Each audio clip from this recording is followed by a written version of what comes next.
Hey, Jack. Well, you didn't look like Heather. Heather had that spot and automatically it's chased up. Heather hasn't unmuted herself yet. Matt Proctor's here. Don, our administrator's here. Adam's on a light show someplace. And Rob's there. So we're getting better. There's Matt. There's smiling Rob. Good evening. Good evening. And there's Adam. Infamous Adam, I might know. I don't know if I like that nickname. Oh, we'll come up with a better one, I'm sure. Yeah. I know. You know what's shocking to me, Adam? I'm bald. Oh, Matt should not say anything. Good show.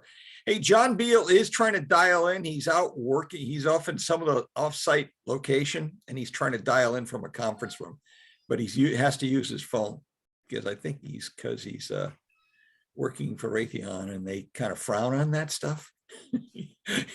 You know, distributing information inside of a government kind of quasi-government institution there. So let's see. Do we have Paula? No, John is coming.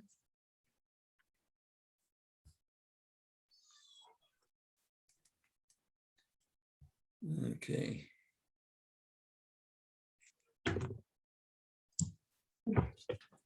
Hey, Adam, from a mechanic standpoint, are you the one that's controlling it so you can pass it over to me? Actually, right now, I believe Heather is the host. Uh-oh, we're in trouble. If she doesn't like what I'm going to say, she's going to take it away. Heather, you there? Yes. You want me to transfer it to you? Yeah, if you could. Hey, how come we're not seeing Heather? Picture of Heather. There's John. Now the host. Okay. And so I'm going to share if I go into share screen mode, or I can just pull the whole darn thing over. Let's see if that works.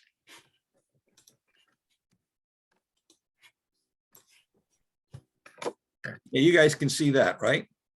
But I'll tweak it. Can't see anything yet, Jack. Nothing. Okay. So you gotta, I can hear you, John, and you're looking good. You look like you're wearing a heavy jacket too. Okay. Yeah. If I go to share screen, I go to screen 2. Okay.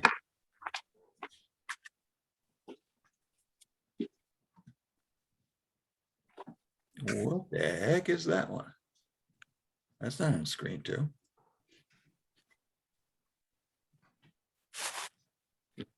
Stop sharing.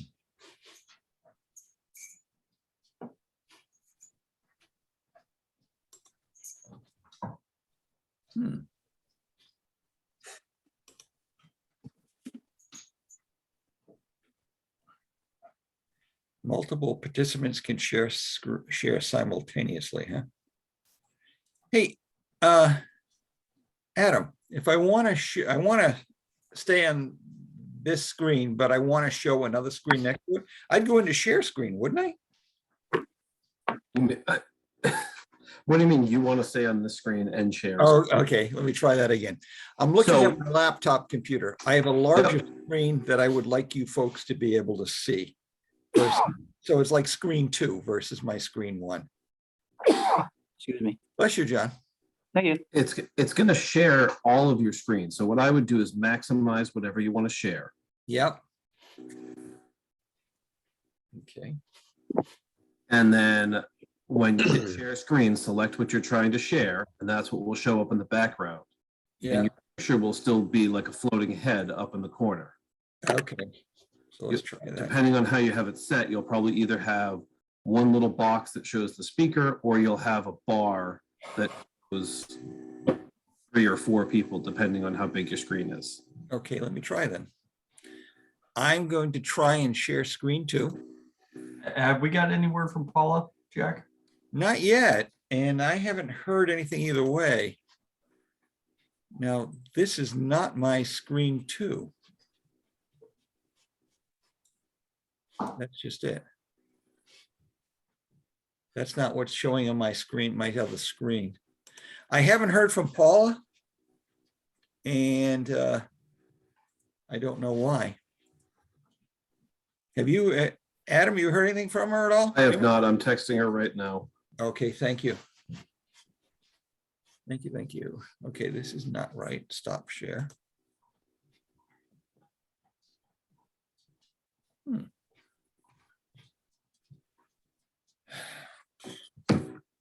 Well, I can always do this. I can always do. I can grab. What if I grab this guy? Paula will not be joining us. She won't be joining us tonight. Okay, so you do. So we don't have a meeting. You do, oh, because we have 5 members now? We're approved for 5 members, but we haven't. Oh. Did the We select board- haven't officially, the select board agreed to expand the membership. Mhm. Have they officially voted to do so? They haven't. They We haven't. we voted to expand the membership, but we didn't appoint new members yet. So So you're right, we don't have a quorum. We don't have a quorum.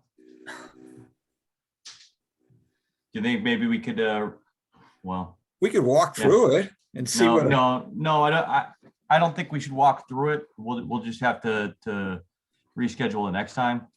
Jack, maybe if, because in preparation for the task force on the agenda, the select board, that may be, I think we're on the 15th, and that would be before the task force next meeting. Okay. So maybe you and I should go through that and we can talk about that, but we can't have a meeting tonight if we don't have a quorum.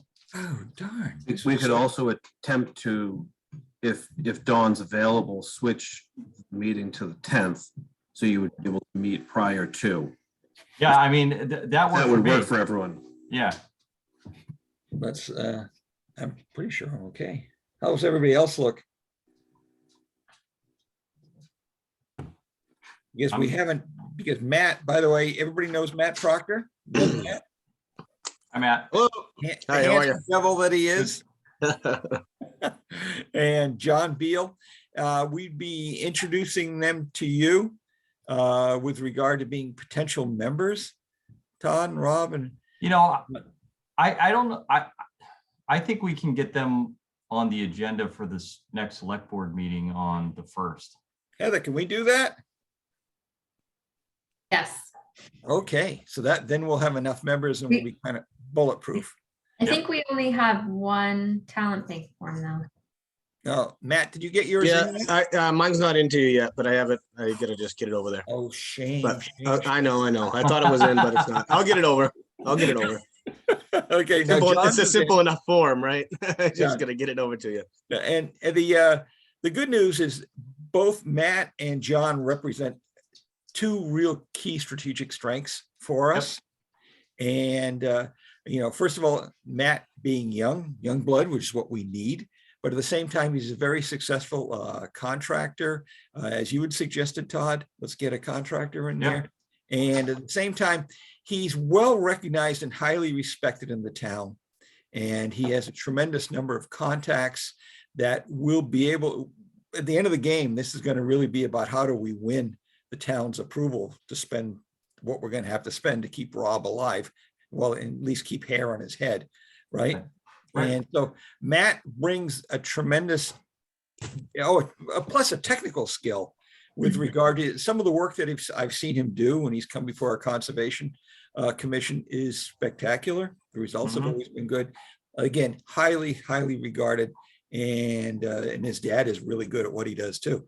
But but anyway, so that a real good other side of it. Now, my buddy John Beal, John and I actually, he's another one of those really brilliant engineers. Flow rates, calculations. He loves math, and he's kind of he's an engineer, and which we're all fond of engineers, right? And My wife's not really fond of engineers. She thinks they're jerks. She oh, tells God. me that all the time. She posted that the other day. He's such a Right, exactly. Yeah. And so he basically, John and I worked together. I met with John when we were working on the drawdown, and he and I met a lot. John did a tremendous number of calculations. I'm dumb. I'm an industrial engineer side. I pull out the table and say, this is what the flow rate should be. John pulled out the real math. He calculated all the residual elements that would cause interference and flow and things like that. And he's a very active member on the dam committee for Hickory Hills, but all around very much involved with the community, exceptionally and highly regarded at Raytheon and missiles and stuff like that, things that none of us comprehend. But John's just a brilliant thinker, and clearly you always want him on your team no matter what, because he always brings something tremendous to it. So I was able to make contact with a few people, and some of them told me no way in hell. I think it's because of Heather. They didn't want to, Are you laughing there, Heather? Laugh. Yeah. Okay. Yeah.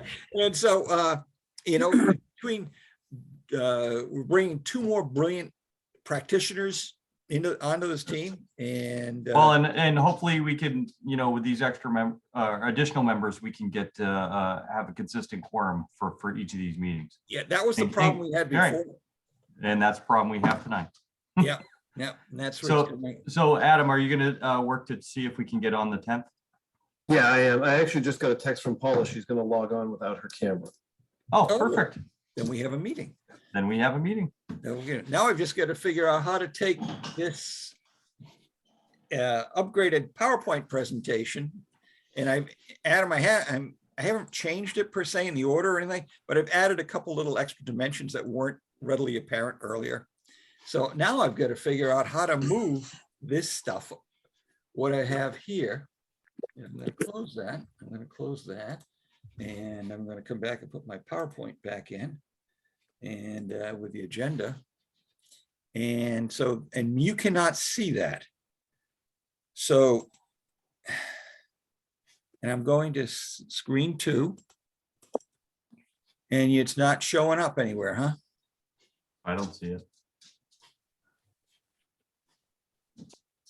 Okay, what am I doing wrong, Adam?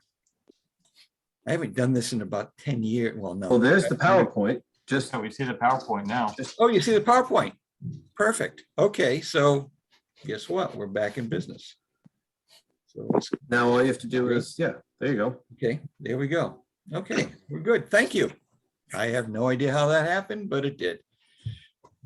It's all a mystery. And that, okay, so Paula will be here in shortly. Let's look at the participants, see if we have her Yeah, I was here. gonna say, you got to keep an eye on the waiting room there, Jack, if you're the host. Okay. Okay, let's see, participants, you're sharing the screen, participants. Come on. It popped in for a second.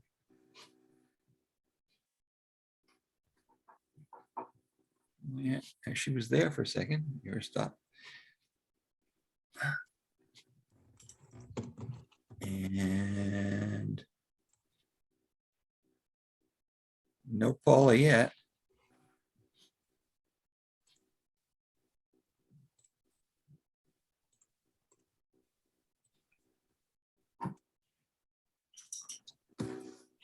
This is what we got so far.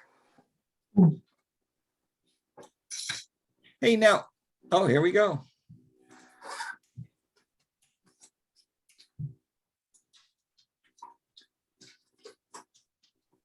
I think Paula is now in. Paula, you there, girl?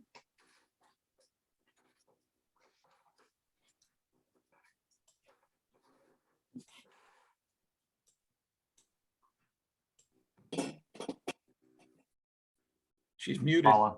Paula, can you unmute yourself? Can you hear me? We can now. Okay. Sorry, I'm late. That's okay. We appreciate you taking the time to be on it because we know you're crazy busy anyway, always. No, I'm just not feeling great. That's all. Oh, my gosh. Well, hopefully you're feeling better then, huh? Thanks. Okay. Okay, we'll if we I guess we can kind of get rolling. Okay, Paula, you can see, are you on? Can you see a screen? I sure can. Okay. Jack, you need to open the meeting. Oh, yeah, okay. I gotta read that. Can someone else read it? Because I can't. Sure. In accordance with the governor's order suspending certain provisions of the open meeting law, general law, chapter 30A, section 20, this meeting is being conducted remotely using the Zoom platform. The following information is also provided for members of the public to participate in the meeting remotely. To participate remotely from a computer, please use the link https://us02 web.zoom.us/j/909-174-0347 meeting ID 909-174-0347 or from a telephone, dial the toll-free number 888-475-4499 and enter the meeting ID 909-174-0347. If you are not registered with Zoom, you will be asked for your name and an email address. Note that no participant ID is needed. Just press pound when asked. Telephone users may dial *9 to request to speak after joining the meeting. And also it's either *6 or *7 to mute if you're on a phone. Thank you very much, Todd. Sincerely appreciate it. Okay, so on the agenda tonight, we've got 17 separate items, but we're going to get it done in 2 hours. And we're not going to go into much depth. We're going to. Jack, should we open it with a roll call? Okay, we can start. Yes, that. everything needs to be roll call on Zoom. Okay. Yes, but for a roll call for attendance. And, yes. Yeah. Okay, so we'll do a roll call if we could. And then we're going to ask for comments from the members of the public. Todd Dwyer. Present. Paula. Here.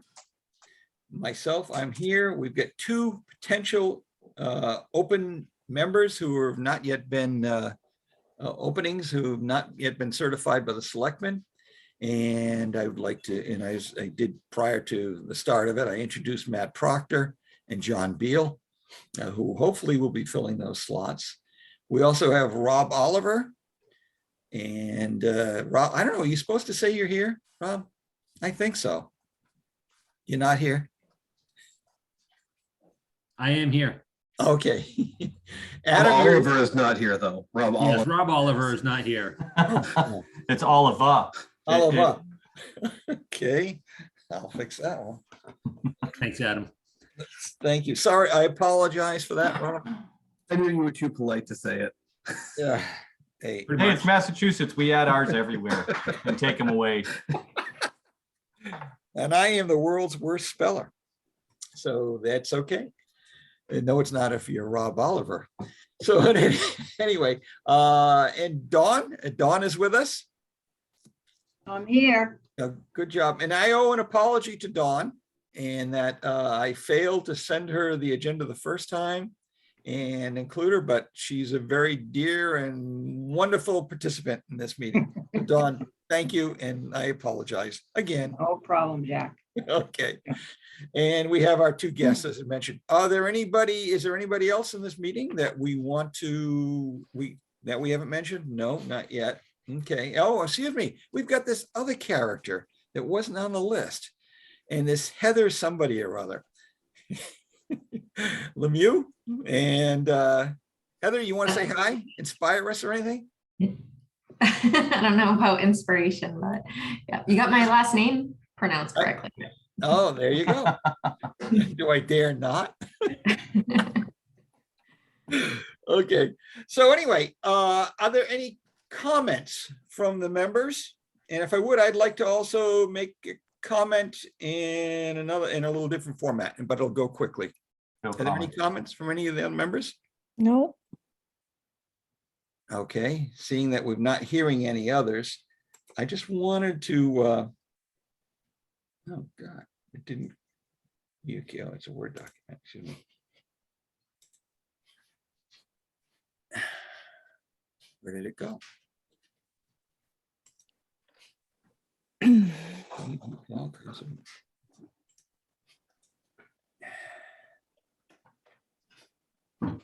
Oh, boy. Okay, well, tell you what, I'll send it to you. Why wouldn't that not come up? It's there.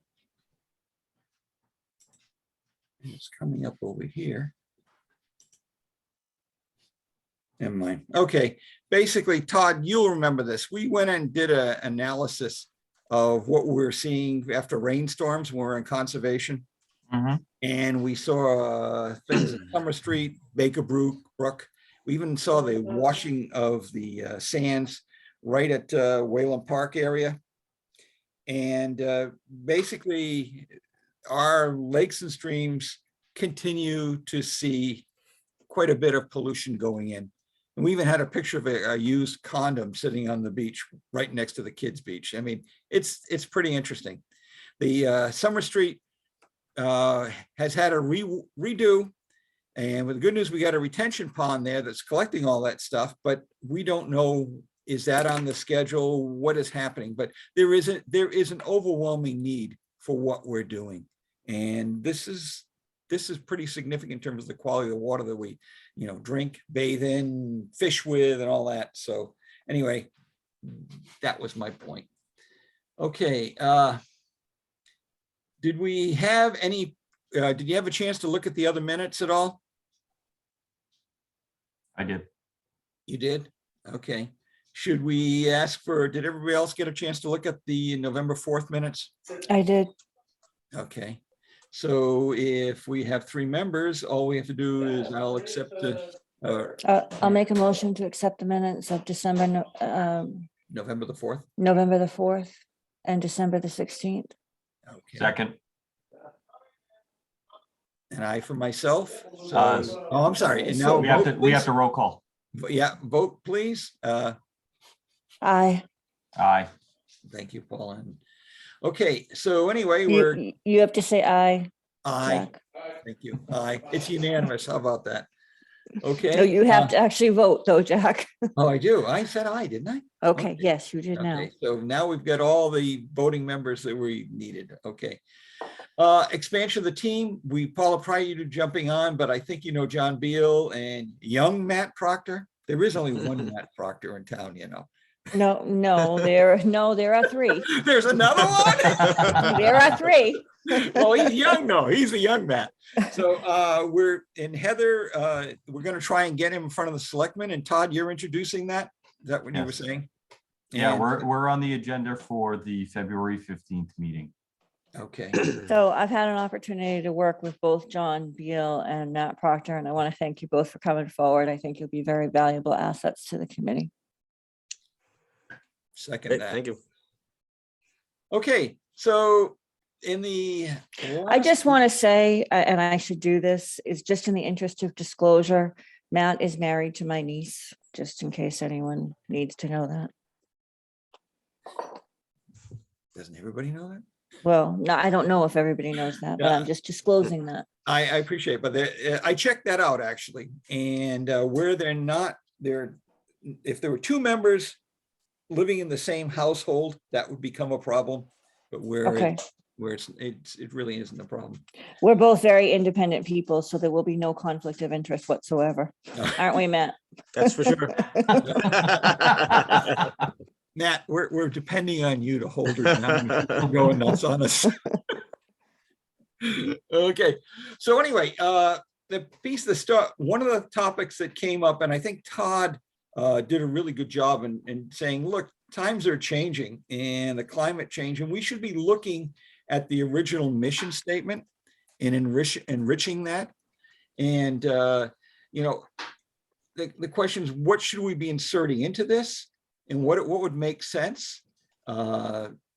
Especially where we want to perhaps say something about funding and making sure that we have available funds to meet the team. But those are things that came up. And by the way, the things that are on this agenda tonight are really just a compilation of our prior session and what this team was looking for, as well as some of our inputs from some of our stakeholders. So that's kind of driving this agenda, and we'll continue to explore the current state in what we find. But anyway, what makes sense? Do we want to get into the flood planning and the phosphorus, the sediment? And what are the other towns doing? And I'm not asking us to work on that mission statement right now, but I would be looking for a volunteer or a couple volunteers to see and start mushing around the mission statement. You don't have to make your decision right now, of course, but perhaps we can break loose and enhance that and talk to some of the other stakeholders as well. Otherwise, we could spend 3 hours just on that in a workshop. So that would be a question. Okay, the website. We need to rethink that and upgrade it for a lot of different reasons. It's gotten old. We need to add some more members there. There's some elements that not necessarily appropriate anymore, but I believe this is going to become the primary communications vehicle from us to the town and trying to influence the town. And we'd be looking for someone to start owning that, Adam, and working with you or working with the team and trying to enhance that website.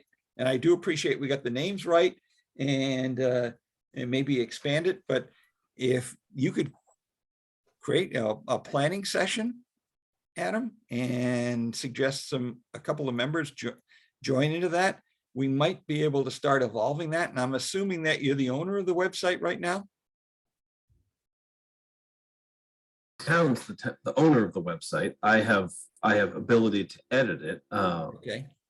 And organize it, but I guess the task force needs to kind of decide what they want it to be and what they want up there. Okay. So some of the suggestions I would have is any information that's gone out to residents. There's been limited information, but certainly there has been information that's been sent about do's and don'ts associated with stormwater.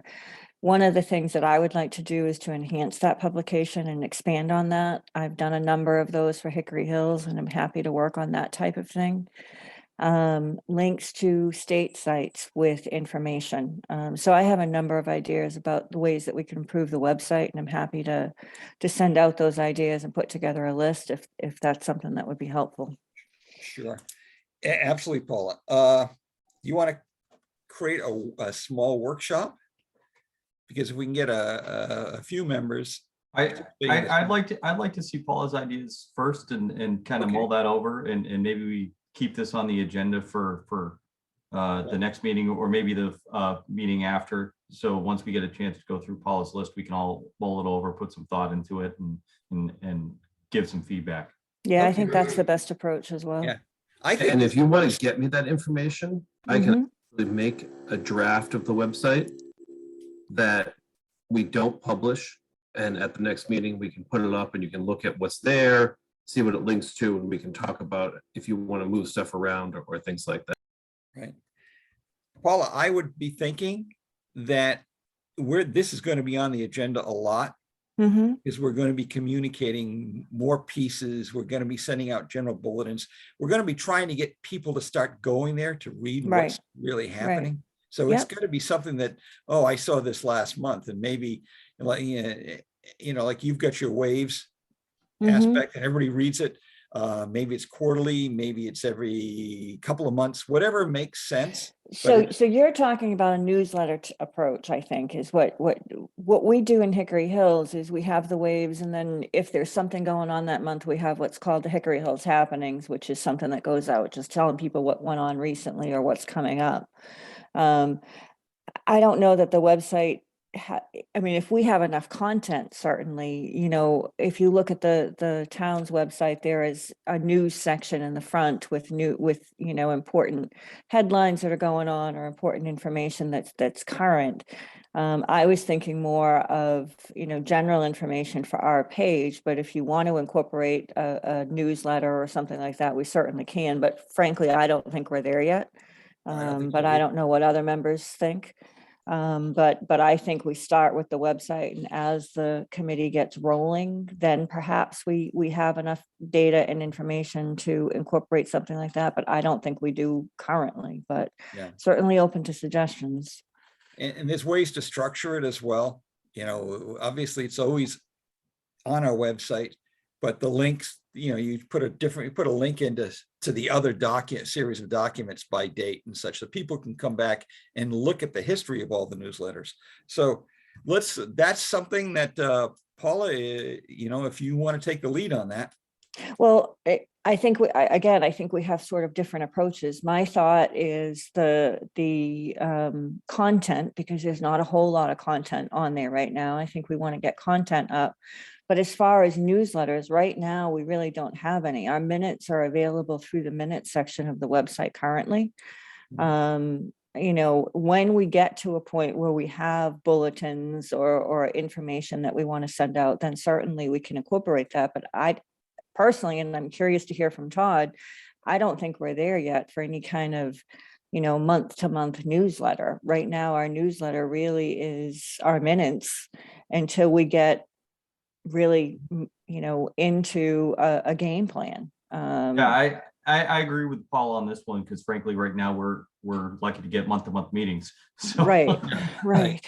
But once we become more consistent and actually start tackling some of the issues that faces, I think maybe it would make sense then. But I think minutes are because they're available, they kind of can give folks a summary of what they need. One thing is maybe just adding a link onto our page to the minutes page, because if people are looking for them, that could be useful. But Yep. I mean, and yeah, exactly. Okay. So our website is the core piece that's going to drive everything else in terms of communications. I don't know if it's going to be the core piece. I think that the people who participate in town tend to watch the meetings and listen to the meetings and I think the meetings are what drive everything in the town. Okay. Well, and from a stormwater perspective, one of our focuses needs to be on education as well. I mean, once we identify issues and once we identify improvements that need to be made or habits that need to be corrected, then I think our education piece is going to be multifaceted. It's not only going to be a web interface, but it's also going to be a physical, potentially a physical newsletter or pamphlet or whatever. I mean, I've seen many communities that have a multi-pronged approach, and I think that's something that we want to look at as a community. So certainly the website will have all that content, but it can't be the only interface, because there are many people in town that don't use the internet. Right. So I think we have to have, certainly content will be on the website, but we also have to reach out to the community in other ways. Right. We're in that, if Paula, we'll get to that part as well. It's just that I wanted to get us thinking in terms of what are we going to do about the website? It's dated. Some of the stuff is not necessarily. And I will present some ideas at our next meeting. Excellent. Okay, thank you. Mhm. Okay, last week we talked about customer inputs, citizen inputs, and how do we follow up? And there's lots of different ideas. And, we talked about a tracking system. If somebody called up and said, hey, you're flooding my backyard, how do we deal with that? There was some, we talked about, I think it was Spring Street, where we had identified on the conservation side, where there was a storm drain, there was construction going on around it, there was not adequate protection. It was very close to a septic system that was being built out. I think I shared the pictures with you last time. And so there was a complaint. I passed it off to Matt, but we don't know what happened to it. Where did it go? And so we're talking about some sort of system that's going to track the issues. And you mentioned, Paul, that last time you'd installed a system, something similar to that. Well, you're very aware of that, Jack. Yeah, I did there's something called a corrective active response system. And my question would be, is the town has purchased a permitting system. And I wonder if there is a complaint component to that could be added to the current online system that the town uses. And I don't know the answer to that. I actually am trying to get out of the computer business. So really I'm not interested in putting that together. But I think we need a system, a complaint tracking or corrective active response system that will track things like that, and not only associated with stormwater, but also, you know, any complaint that comes into the town should have an ID number associated with it and a way to determine how it moved through the system and how and when it was resolved. But specifically with stormwater, I think it's important that we track. If you look at our older reports, you know, if you go back to the 2007 reports, there were a number of outfalls that needed follow-up, or dry wells that needed drains that needed follow-up, that we're not quite sure what happened with that. Had we had a system such as this, we would be able to see from its identification that it was, you know, 75% full, or that it couldn't be found, or that there may be dry weather flow. We know what happened with that throughout the system. And unfortunately, we've had a number of vendors in the stormwater realm that have changed. And unfortunately, a lot of that data and a lot of that insight has been lost. And so I think it's important that we create a system or purchase a system that will allow the tracking of that information and that data. If I could add to that, Paula, Mhm. in that last night, we had a contractor come to us. And basically, this particular development was going to require a stormwater contract agreement from the town, a permit. And he had mentioned that, yeah, you know, your commission, the planning board had approved it. And I said, I asked him, I go, they approved this, huh? They approved a stormwater agreement, you know? And he goes, well, I think so. And I go, well, basically the laws say that you know, your board is the permitting authority, right?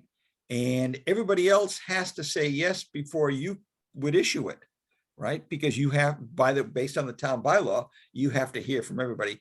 And I'm thinking, you know, this permitting system would help us know where we are, such that we could issue permits theoretically faster if all of a sudden we had some sort of electronic sign off that says, yeah, it was approved, and we wouldn't depend on that contractor to tell us what the status is with regard to various permits that have been approved. You know? Well, I think this is a question for Adam. Adam, I know that the online permitting system for, you know, regular permits provides the opportunity for everybody to give comments. Is that applicable to stormwater?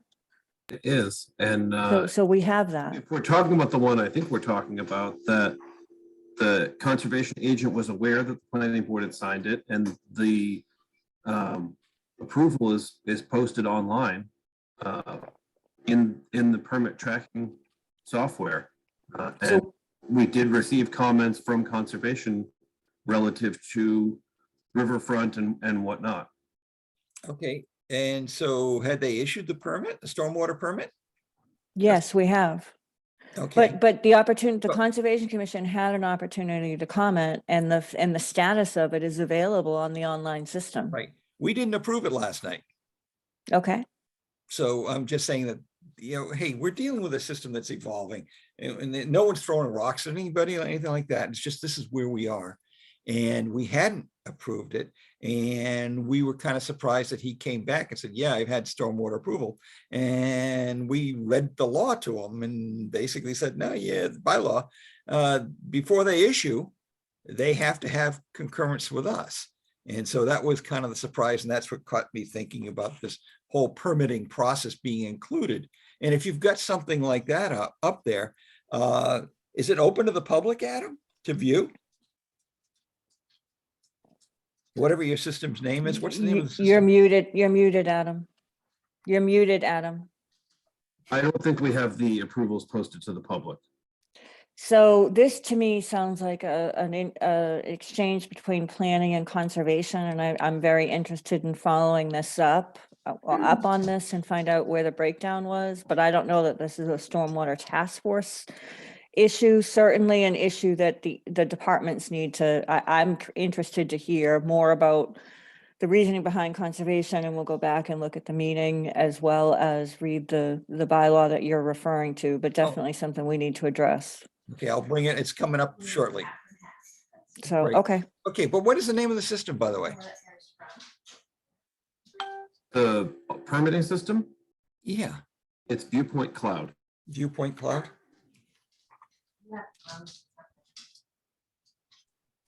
My question on that, Adam, as far as the system is, does Viewpoint Cloud also offer a complaint or corrective active response module, and what the cost associated with that would be? I don't have an answer to, I can look into it. I haven't done my Okay. notes to read.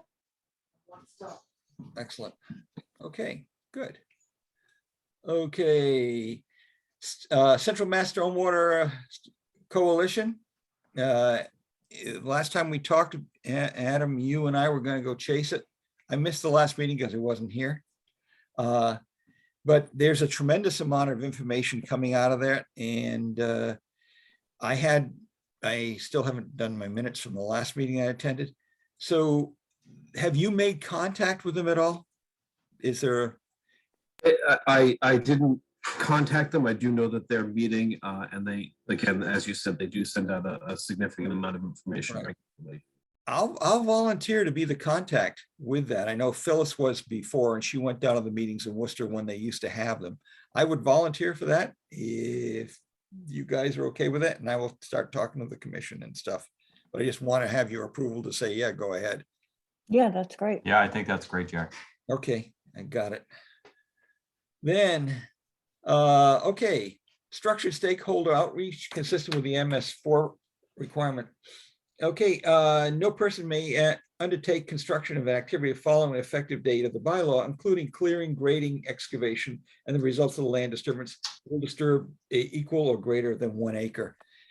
The question becomes, now that people are less than 1 acre and they're changing their grades, we're going to have some, effect on stormwater. And I don't know, Paula, do you review any kind of grading under 1 acre? Anytime there's any work that's greater than 1 acre, it requires a stormwater permit, and it Right. goes through the stormwater permit process through the planning board. Right. But if it's less than 1 acre, you don't see it? No, No. unless it directly associates with stormwater. For example, Adam, go ahead, you talk. I think the answer is it depends, because we've seen plenty of site plan approval projects that are less than 1 acre. Site plan approval requires compliance with Mass DEP stormwater standards. So clearing and grading and alteration associated with projects that trigger site plan approval do get reviewed for stormwater. Also, Jack, as you know, projects that are within 100 feet of a wetland get reviewed for stormwater in a way through conservation. Right, So 200 feet for experience. There's a small delta of projects that are outside of both of those review processes that might not get looked at. I guess my question to you, Adam, through you, Mr. Chair, is, do you know how small that delta is? I don't. Quite frankly, it's in most instances, it's going to be individual homes, and it's going to be additions or yard alterations. Because the way the stormwater permit, the stormwater bylaw has been interpreted and implemented is, if someone comes in and applies for 5 A&R lots, that's considered a common development. So they get pulled into the stormwater process. Mhm. And that's easy to do because both processes are run through the planning board. And when someone shows up and says, oh, hey, look, I've got these 5 great lots, the planning board says, oh, don't forget, you have to do this other thing. Right. And I think at this point, we're probably rolling up towards a half dozen or more stormwater permits that we've seen specific to A&R developments. Mhm. So I think what we're going to find is the onesie twosie lots, the pre-existing non-conforming lots, I want to add 1,000, 1,500 square foot addition to my house sort of things, where I have to clear, I have to regrade, I have to build a retaining wall. Those things are happening and they're not getting pulled into stormwater, and they potentially have the ability to introduce some change in flow. Right, so we've had instances, Todd, you and I have seen them where the neighbors are complaining that someone's regraded and now they're flooding their property.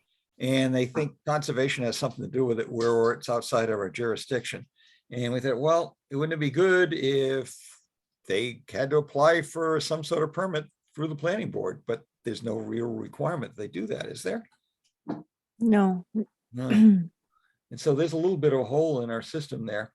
The It's other- also sort of a civil matter, and a lot of times that's going to be under the threshold that you put into place. I haven't seen stormwater permits that really govern disturbance less than 5,000.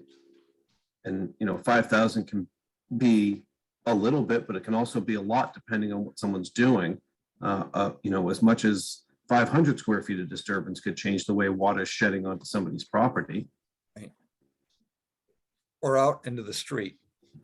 Or out into the street.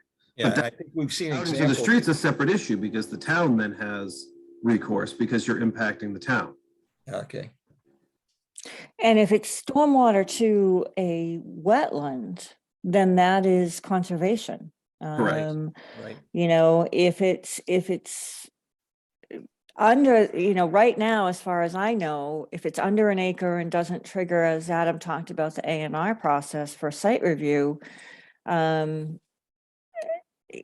it doesn't trigger A&R, us to be aware that it's a more than 5, or if it's someone coming in for a site review, then it could trigger stormwater, depending on because the requirements are that you can't shed more water off than you already, you can't shed more water off than post-construction than you did pre-construction.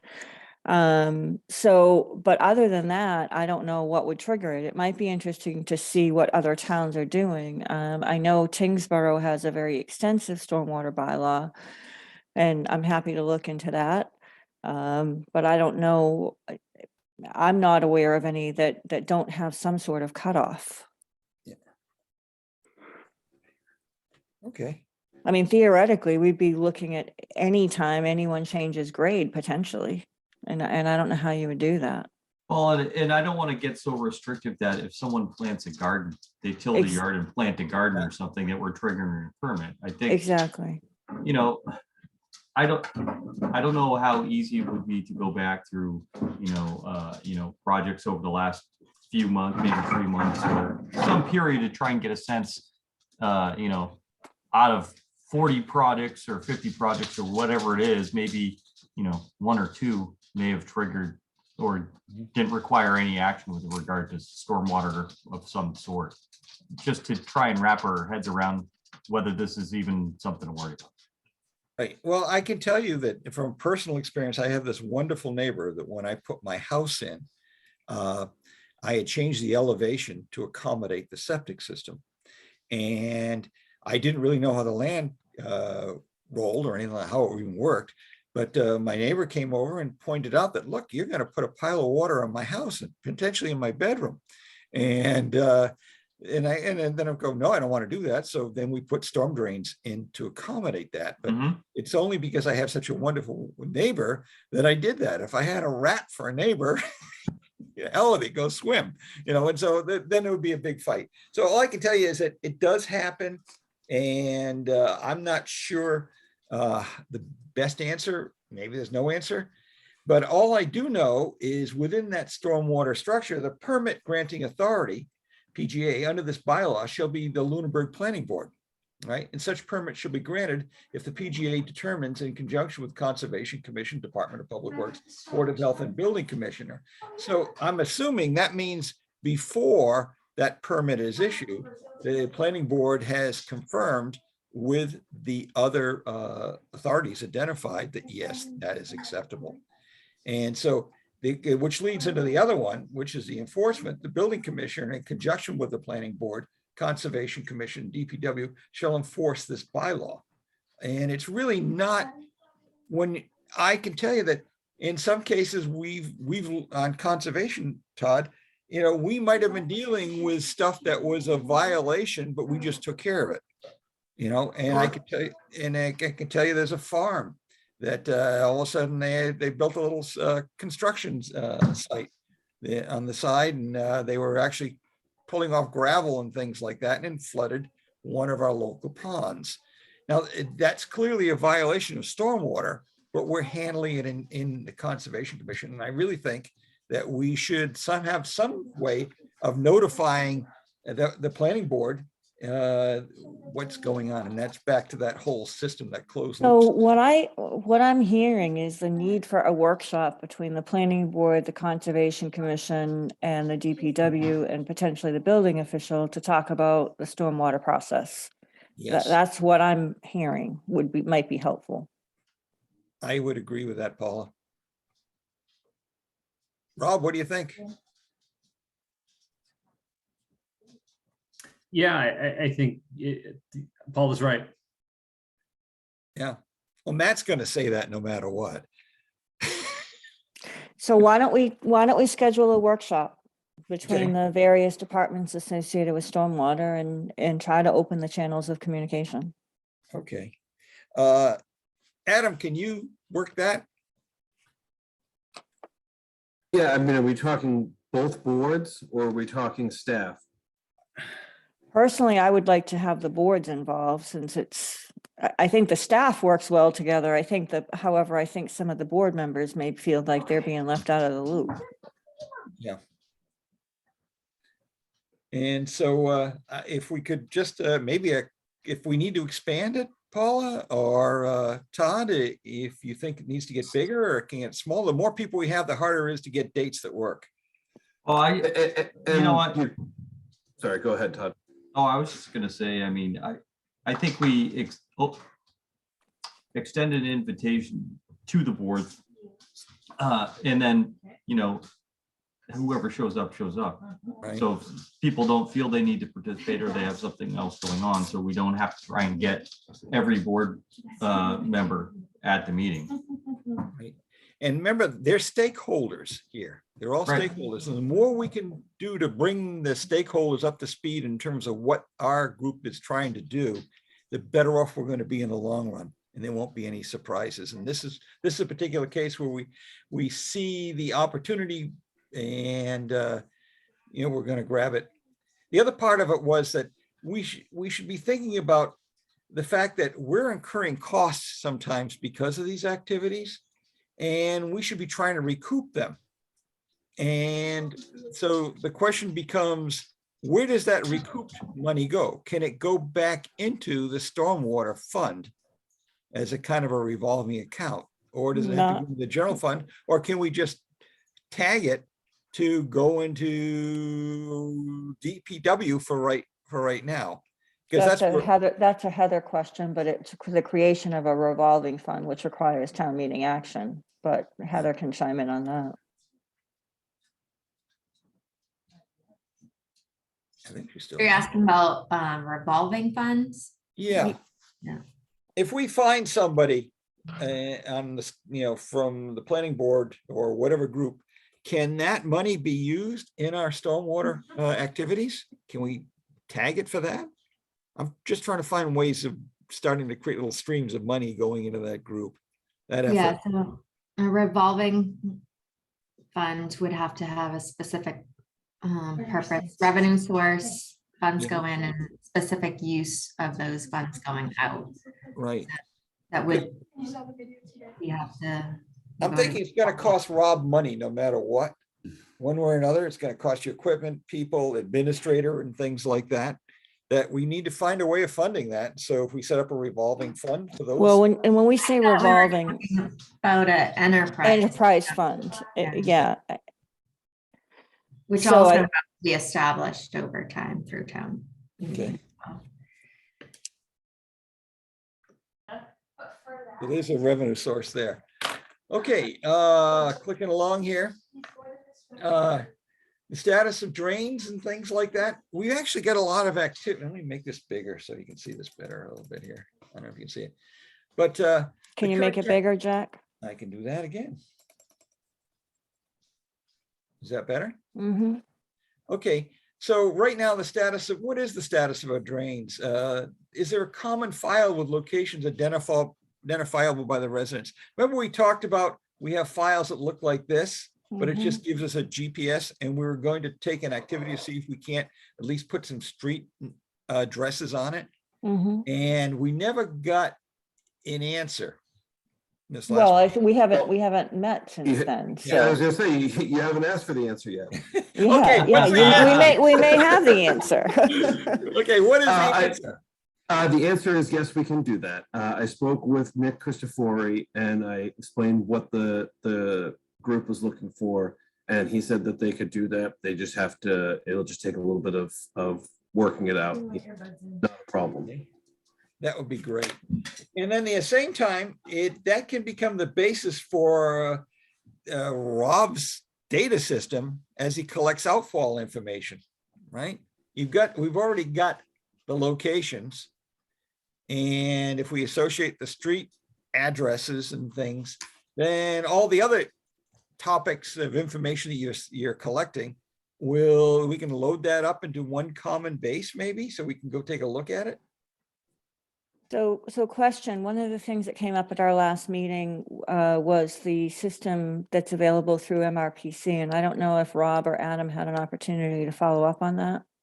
Adam and I have talked about it, and I got to make a contact at MRPC. It's an app. It's a data collection app that if when we're cleaning catch basins again, we able to outfit the truck with a tablet or some other device with GPS, we'll be able to collect that data and eventually, either provide it to our consultant or plug it into ArcGIS if we have that capability. So yeah, I mean, that's certainly something they can provide. So it's just a matter of implementing it. Okay. So Rob, who owns it? It's MRPC has basically have taken an app and I mean, created. from this committee perspective, I think you own it. Oh yeah, absolutely. Okay, so you own the site and giving it. Hey, so there's also within the MS4, there's a requirement in terms of employee training and procedures. Now, there was a document that Jack had published that showed the state of some of the storm drains and some sort of a description of where they were. So is that maintained now, or did that just all go away? I'm not familiar with it. I haven't seen it. Okay, let me try and find it for you and I'll send you the info. Okay, that'd be helpful. Yeah. That's what he had presented to us. Okay, and the other question that we need to be thinking about, what are the replacement plans for some of the other older storm drains? Are we going to be able to detect how much we're going to have to do to upgrade those and how much it's going to cost and things? And where would you put that? Can that be part of this LinkedIn file or something? I mean, if you're going to start forecasting lifespan of drains, there's other information other than just physical condition and location, age. There's a lot that factors into it. I mean, there's currently no replacement plans. It's more reactive than proactive. But that's not to say over time. I mean, I started to look at culverts, cross culverts under roads, but not necessarily, catch basin to manhole piping, that, closed drainage networks. But I suppose there's probably a way to start looking at and using, if we have GIS information available, to start tying that in and using it for that. Okay, so that's the kind of the direction we're going. And there's a question about the detention and retention pond maintenance. Now, and I've got a file a little bit later that'll show you how much we really have going on, or at least what we believed we had going on. But is the intention there to make that part of the plan? And are we doing any of that yet? That would be the question. And I'm not asking for an answer right now. I'm just saying, how are we going to reflect that? I mean, currently CEI is doing annual inspections of the basins, and they're reporting that as part of the MS4 permit. Eventually, I mean, maintenance is going to be needed, that someone's going to have to get in there and clean them. So, that's all coming, and the DPW has to kind of figure out a way how we're going to do it. Good, good. Okay. So this type of data and this type of information is the kind of thing that's going to be critical to compile in order to make the argument, if we do go to a sewer enterprise fund that's eventually going to be self-supporting, and we look at a sewer utility fee, for example, this kind of data is critical in making the argument for the reasoning behind establishing such an entity. So, you know, that's part of gathering the reasoning and the financial reason for creating this type of entity. So, you know, the fact that we're going to start capturing that data and start tracking it, and it really all goes back to the record keeping. And I think, you know, we're hearing from Rob that more and more of that is happening, and certainly adding the locations, the consultant adding the locations of all the various systems is going to be helpful. Because that way we can go back to the older plans that we've paid for and done over the years, and sort of try to keep track of the status of all of these different sites. So I think we're moving in the right direction. We are, Paul. I mean, you hit on the big point here is that all of a sudden we're asking Rob to collect a lot of data and manipulate a lot of data. And hopefully it's do some analysis along. At what point, if we don't have we don't have the structure in place, the full structure to go out and ask the town to start sending us extra money, how are we going to afford to have that extra person start working on this data and data analysis? And I think that's a question for Rob and Heather, to you guys to mush around. Well, I think at that point, Jack, we probably rely on our consultants. Okay. To build the base and maintain it? Perhaps. You outsource the whole thing? Yeah, it's possible. Sometimes it's cheaper to outsource it.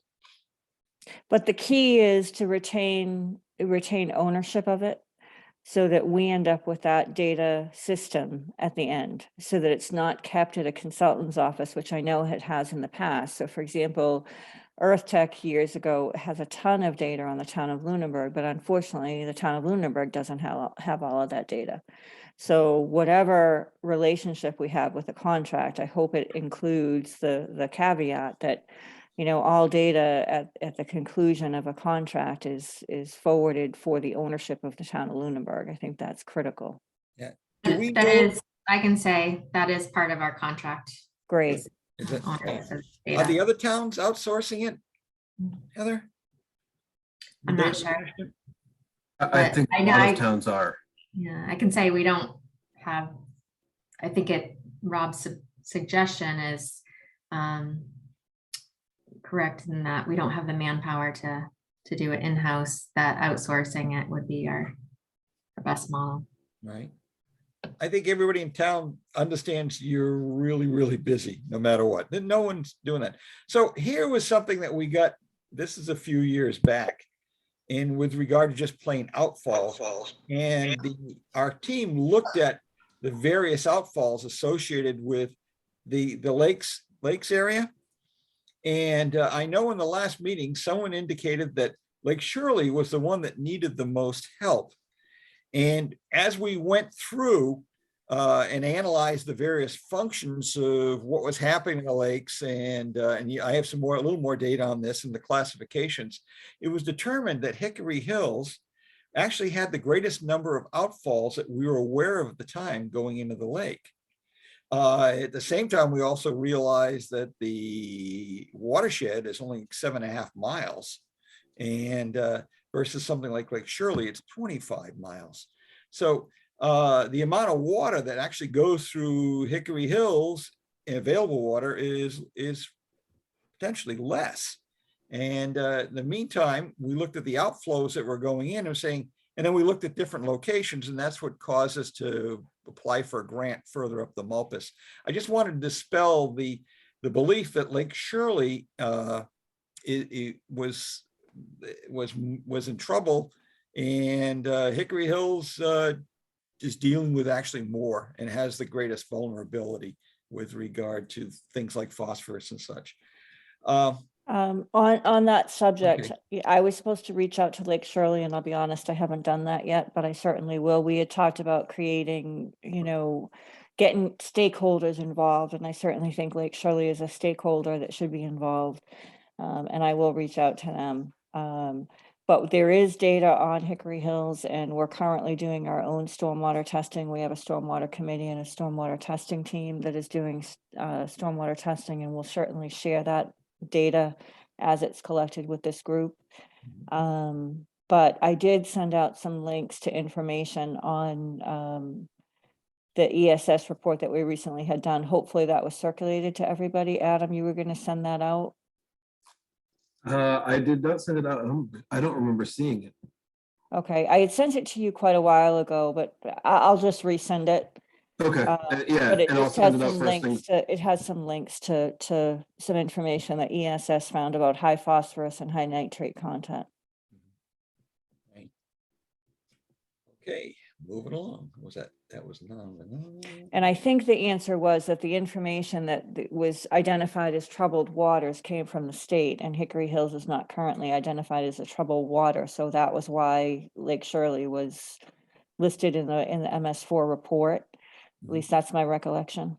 Yeah, it comes from the state's impaired waters list, and that doesn't include private lakes. Right. Right. So, Go ahead. yeah. Also, the thing of it is, they gave them a class 5, and and Hickory Hills is a class 4. If you were to look at what causes it to go into a class 5, turbidity is a big issue. Oxygenation is a big issue, which is also a function of how many weeds you try, how many plants you're killing and you're leaving to produce the oxygen. So there are some very controllable variables, but both of us suffer from the heavy metals side of it, which puts us Shirley and ourselves at class 4 in that regard. And it's the turbidity and it's the shallowness and all the boats with the big horsepower that are continually turning it up and driving the turbidity in the wrong direction. But So- I think the key in whether or not, we include Hickory Hills in our reports going forward in our MS4 management. I think certainly, sharing the information that we do have currently with our consultant, regardless of whether it's on the state list or if it's a private lake, it's certainly being impaired by stormwater. And I know, Rob has been involved in some of the recent cleaning of various plunge pools. The Hickory Hills put in a number of plunge pools and continues to do so to try to trap the sediment from stormwater that's coming into the lake, because there are so many outfalls directly into the lake. But that's information that certainly I think the consultant would find interesting, and I'll send out some of those links. It's the 303D list is what it's called, and the most recent one is from 2018. Right. And it doesn't cover private water bodies, which is why Lake Shirley is the only one mentioned, and where that document was done as a component of the MS4 in order to do compliance. I don't think the intent is that Hickory Hills is irrelevant, but that it wasn't necessary for compliance. So any planning around phosphorus removal would be concentrated on Lake Shirley, because that's where the requirements lie, and with limited funding, that would make the most sense. But this is where I have an issue with the goal of the Stormwater Committee. If you read our mission statement, it is to protect the water bodies, regardless of whether it's private, regardless of whether it's public. And our goal should not strictly be compliance. Our goal should be to ensure that the water bodies in Lunenburg, whether they be private, whether they be public, whether they be recreational use, whether they're a pond, that we as a committee and as a town are taking responsibility to ensure that we're protecting them as best as we can be. And so that's one of my issues with the MS4 permitting process, because I've talked to Jack a number of times about, compliance should not be our only goal. Certainly it is a goal, but we need to go beyond that, because Lunenburg has so many streams and water bodies and wetlands that may not be, public water bodies on that list, but they certainly need to be protected, which is directly in line with our mission statement. Right. And the state owns all the water anyway. So, okay. So the question is, we're talking, it was clear from all the input that we all need money to come in. We need energy to move, make the stuff move. And in fact, that was the number one most common comment. But so how do we get this money? And we're looking at grants and taxes and such. But one of the things that keeps popping up is this grant money is out there. And I know that Paula and Adam, you were working on some grants. So where do we get a list? I'll give a call to the Central Mass to see if they have a master list of grants available.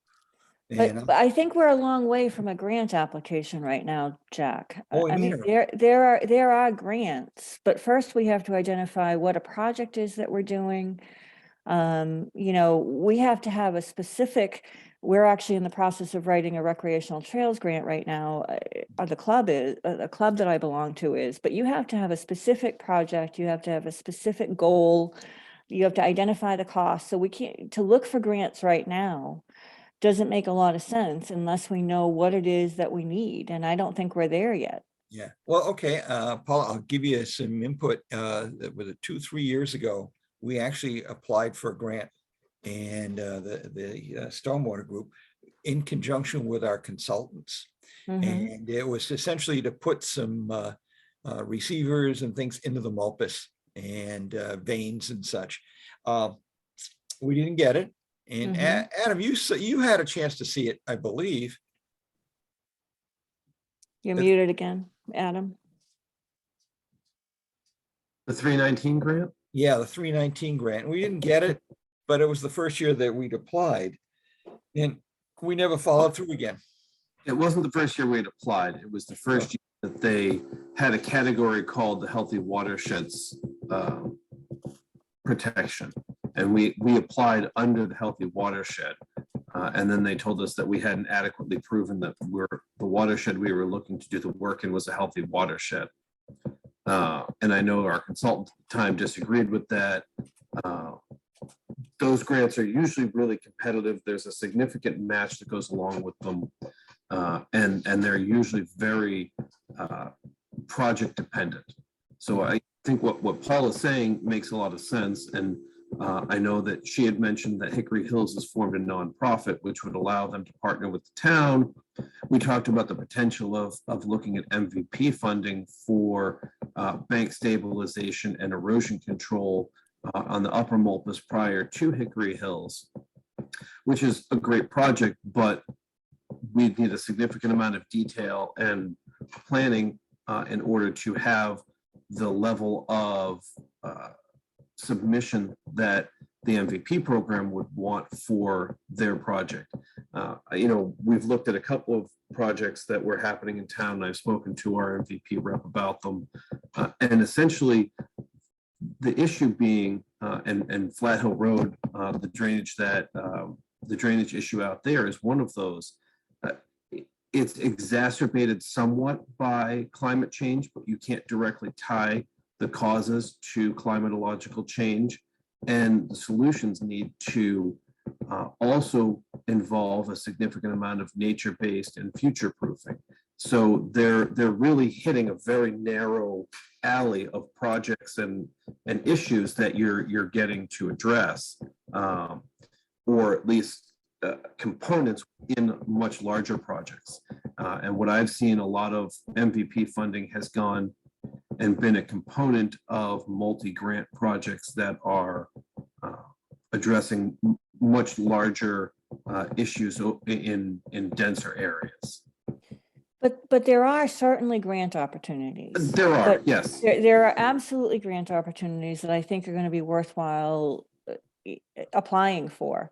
Mhm. But first we have to identify those projects. You have to create a great deal of background information to put together any grant application. So before we talk about, who owns obtaining grants, first we have to identify the problems and what we need a grant for. So, Adam just mentioned Mulpus Road, Flat Hill Road. We talked about the Mulpus Inlet, and certainly there is a lot of data about the Mulpus Inlet, but what is it that we intend to do there? And what's the problem that we're trying to address, and what's the fix that we want to implement? Those are all things that have to be identified regardless of the location. But then once you identify the need, then you can start looking for grants, and there are many of them available, but they're very targeted for the type of project that they're targeted for. So while I think it's a great, goal is to really get into grant writing, and I'm happy to help with that. I've written several grants and fortunately been funded for them. But we need to first identify the real problems that we need to fix. Paula, Mm-hmm. if I could suggest that essentially there's two parts to this. There's the identified need, and then there's kind of like what is out there and it's available. And normally what we do is we'd set up a clearinghouse that it could identify all the potential sources and finding who they are and what are they putting out there. And then we come back and we create that clearinghouse, and we try to simultaneously mate that up with what we have for the needs. And then we look at what is it going to take to deliver it. If is it like John and I spending a year and a half writing to DEP and trying to get approval for the siphons? Is that worth it? That kind of a thing. But I think that to at least figure out what's out there, we might allow us some easy wins that will cause some sort of incremental improvement. Well, I'm happy to put together a simple list of some grants that are available specifically for stormwater.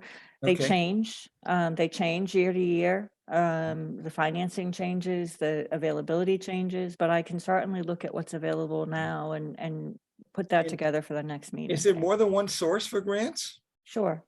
Yeah, and I'm saying that we start canvassing them, and I'm sure that our friends at Central Mass are collecting stuff too, and I know they are. I know they're so. If I can be a stakeholder and helper in that, I would certainly volunteer, and then I'm going to volunteer John to do all the hard work. I'm actually happy to help with writing of grants if we get to that Yeah. point. Right, help. I've written many. Yeah, now John's really good at going out in waders and going in the middle of the streams. Getting the and data collection would be great.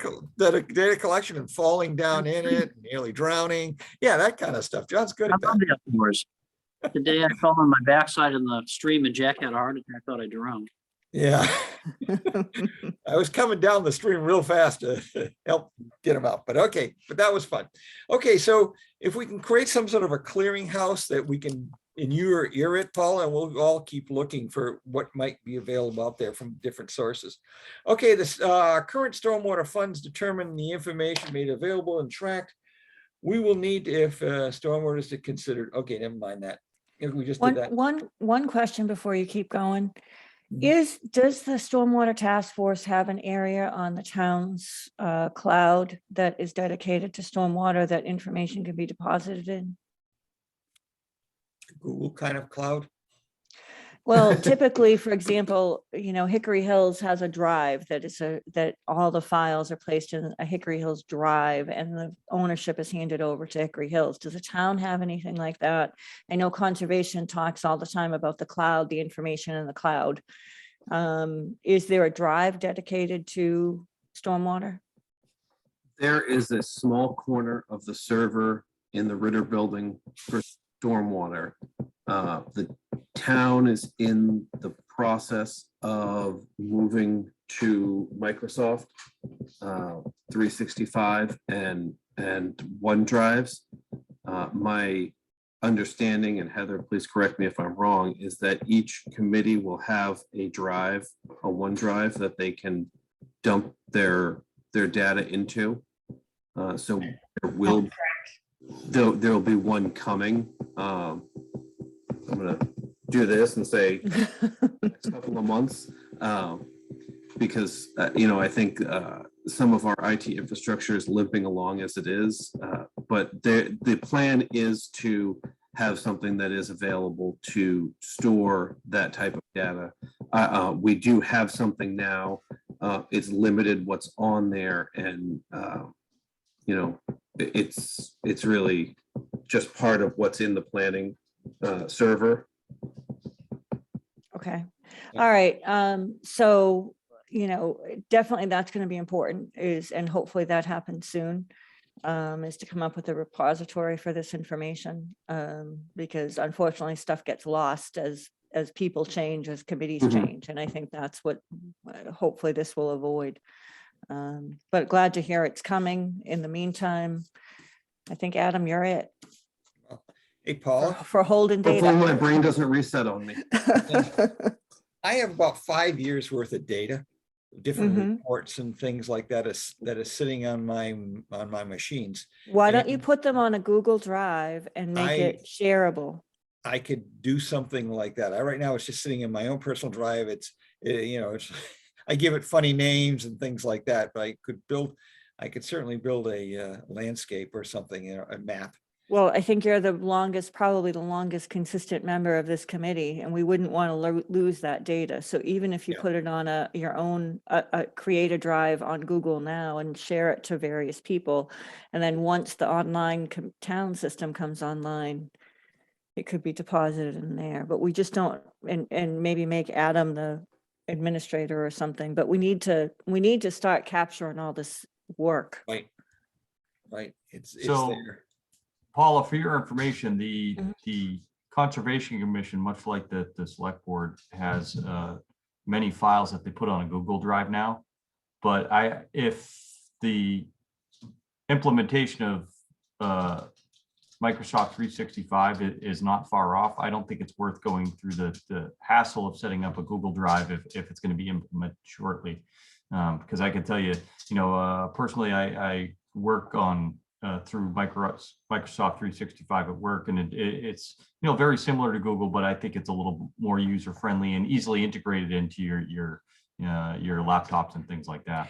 My only concern is none of us are immortal, and I hate to say that. Right, No, right. But I don't want to lose anything in the meantime. Oh, absolutely. So, and right now I'm not aware of any place where all this stuff resides. So that's my concern. And I agree with you completely. I think, hopefully if the town goes to 365 in the near future, that's awesome. But my concern is just in the meantime. Unfortunately, we all know wheels of progress turn sometimes very slowly. not at all, if they aren't given energy.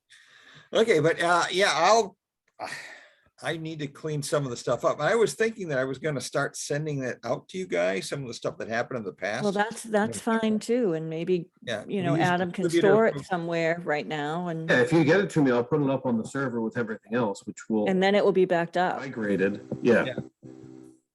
Okay. Yeah, my Google backs up, but I'm getting pretty full there. Okay, so stormwater funds determined. How are the current stormwater funds determined and meaning allocated? Rob goes in and on bended knee and begs for more money. Well, no, And- one of the things we talked about last meeting was Rob starting to identify and creating a workflow to track work associated with stormwater. And Rob, I don't know if you've made any progress in that.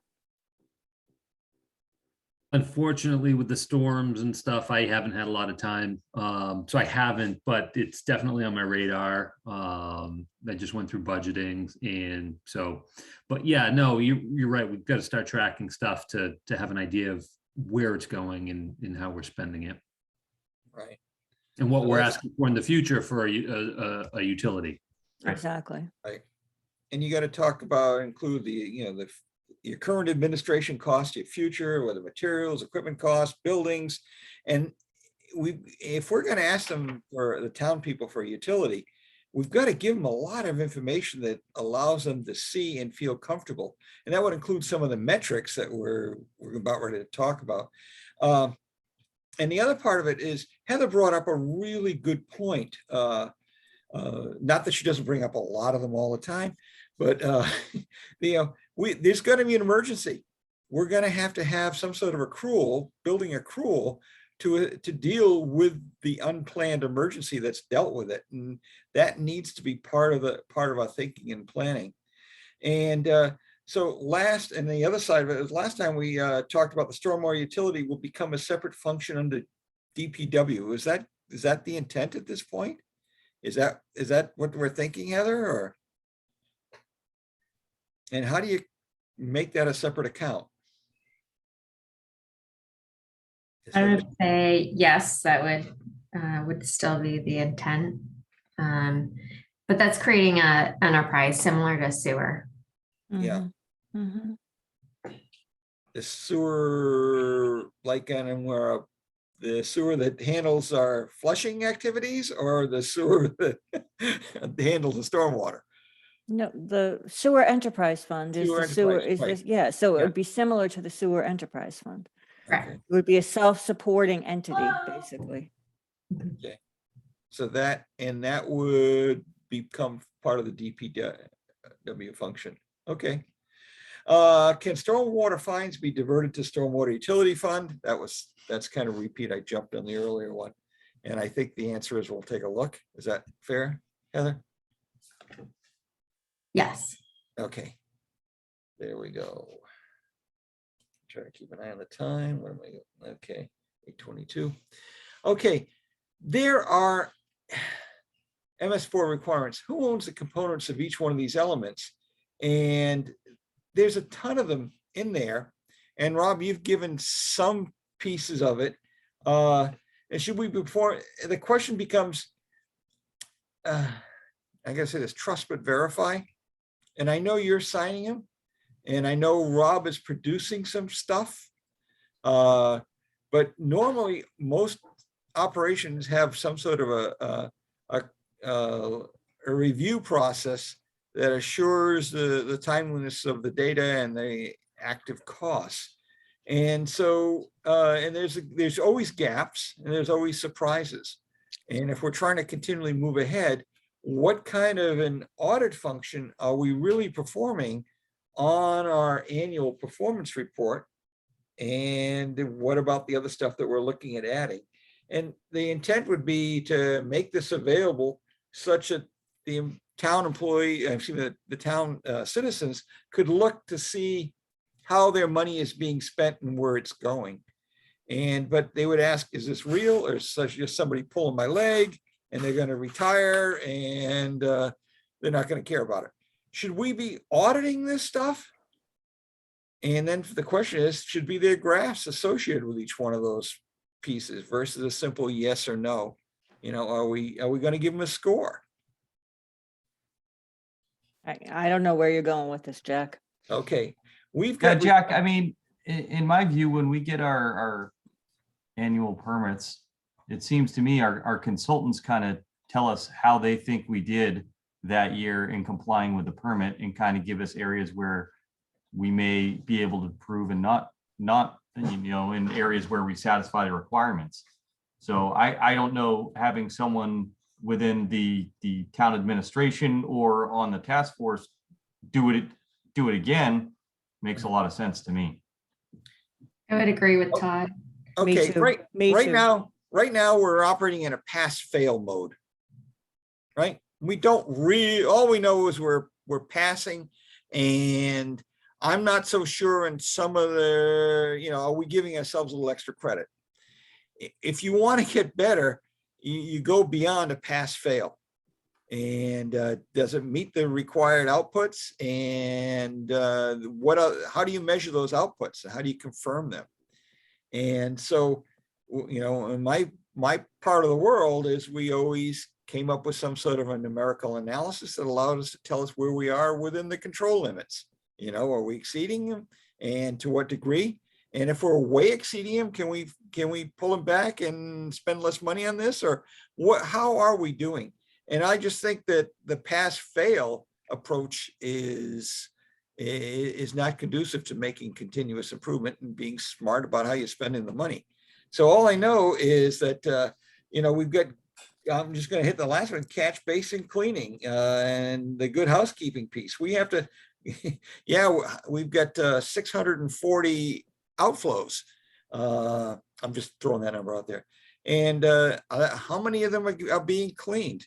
And if we have a percentage of that, and theoretically it's, you know, we have some that get cleaned every other year and other them get 100%.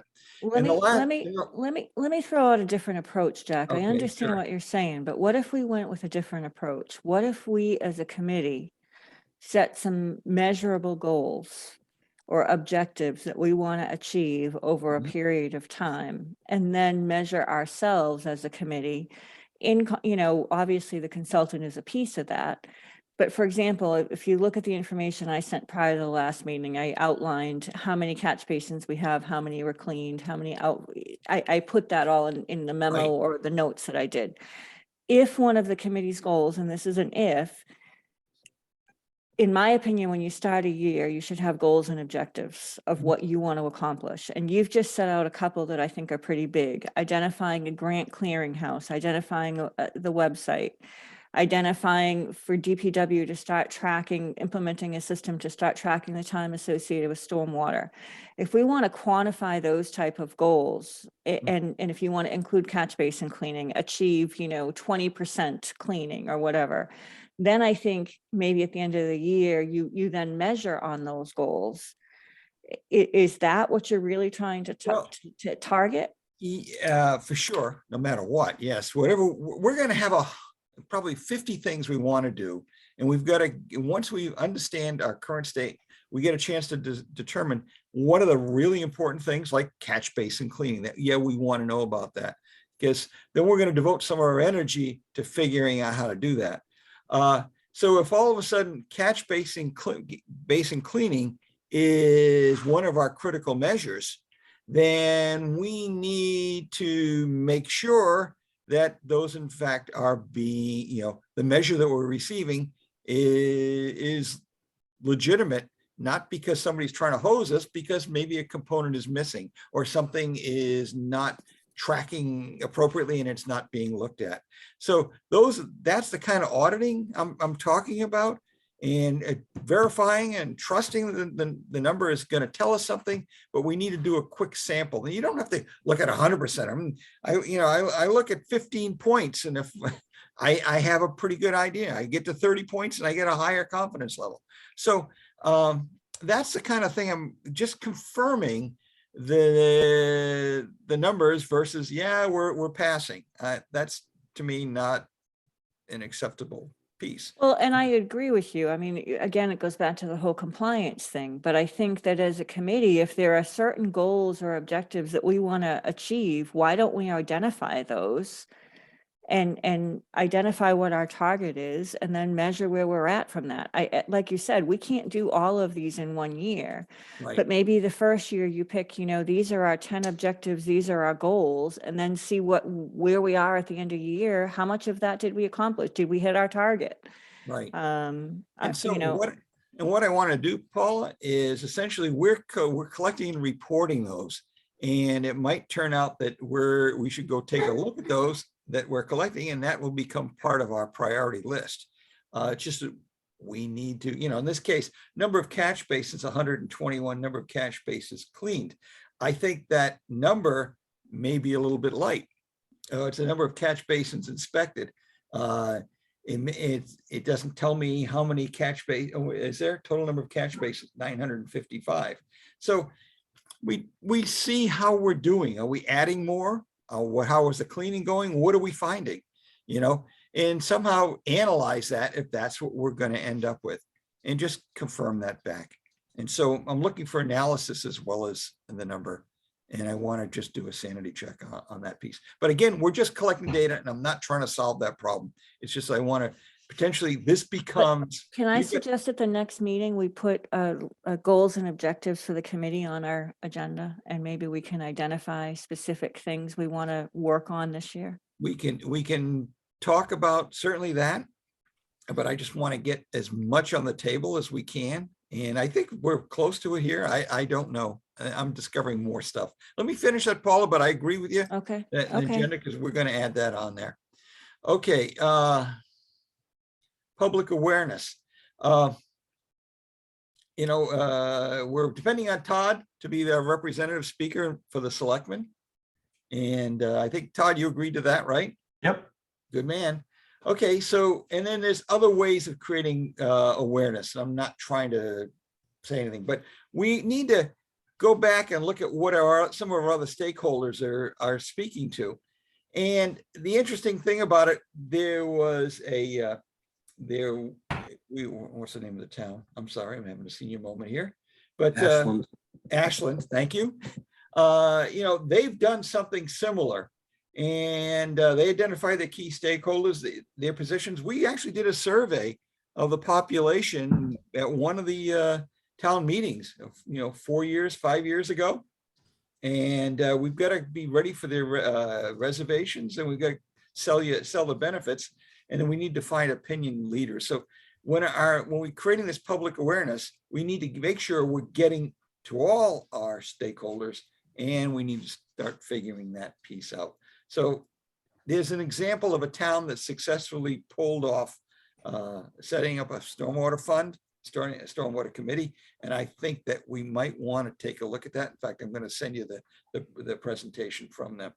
Now, Yeah, there's many that have Oh, yeah. done this across the state. right, I've only seen, but I've only seen. Yeah, I sent out a list, and it's a much longer list now, but in Oh. my notes that I sent to you guys when I started, my comments is a whole list of them. Right, and if there's any other sources or if they've created any examples of how they pulled it off, we might want to benchmark that and see how we're doing in comparison. And We've got a long way to go. I know. I also think it's Years. it's so specific to the community. Mhm. How you do it, how you get people to support it is going to be different in Ashland. Than it is in Reading, than it is in Northampton, than it is anywhere else. You can look at what they've done. You can take notes on what they've done and some of the approaches, but how it gets sold to the individuals is going to be so dependent on the individuals, and people in Lunenburg are different than people in other towns, and what they care about and how they look at it is going to be local specific. But there are key elements in all of them. I actually went to a seminar, and this was years ago now, on stormwater and the establishment of a utility or enterprise fund. And the biggest takeaway from that meeting was the establishment of the need, which is where we are. Until we can establish a need, we're a long way off, and we're not close to establishing a need first. First, we have to identify the deficiencies in our stormwater, our existing deficiencies, the need for improvement. We have to identify the costs. We have to identify the impacts of stormwater. So there's a lot of data collection that we have to do before we even get close to establishing an enterprise fund. That's correct. Absolutely. Yeah, right, no question. So anyway, Paul, I just kind of, in terms of some of the data that we might want to make public, in this case, like we talked about this with regard to the classification of the lakes. Both Lake Shirley and ourselves are 4A, but they hit 5 because of turbidity, dissolved oxygen, excessive algae. That's the shallow of the pond. So do they? Right. Well, and that might change now, because we've now had to treat Hickory Hills with copper sulfate because of ongoing algae issues. Right. So evaluating, continuing to change, to verify that category is going to be important. Right.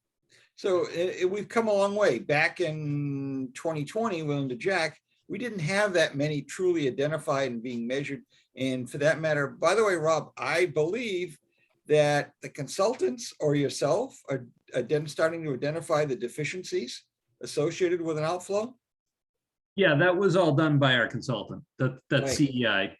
So how do we copy that, and such that when our folks go out and do an inspection, that kind of data comes out? When who's going out and doing these Well, inspections? okay, we have our people that are putting the clam down in, right? Pulling it out. Is the intent to have? So outfalls are different than catch basins, Jack. Okay, I'm Outfall- sorry. I'm just using that as I believe these are all catch basins here. If I use the word outfall, I made a mistake. Yeah, I mean, that BMP inspection result, that's just as I'm reading it, it looks like it's probably one of the basins at one of the. Catch basin. Yeah, it is. No. You've got a whole file of them out there. You got about 20 or 25 of them. or he did in his report back when. No, so this is a detention basin. Just Okay, looking at the major deficiencies, a lot of leaf debris and some sediment buildup on bottom, signs of yard waste dumping, standing water throughout. So we just, I know it's easy to get the terms intertwined. So the outfalls have already all been inspected, and Adam can correct me if I'm wrong. I think at some point they go back for testing, for, you know, taking samples and things like that. The catch basin cleaning, that's not part, I mean, the catch basins aren't really within their purview for the MS4 stuff. So they're different animals. Okay, wait, can you go back to that? Why are the catch basins different? The catch basins lead to an outfall. Right, and so we're tracking the, you know, the catch basins, that how many we're cleaning, what we're taking out of them, you know, what amount. That's all reported in the permit. I don't know why they're separate in the reporting in terms of, you know, what they're looking for in our yearly report.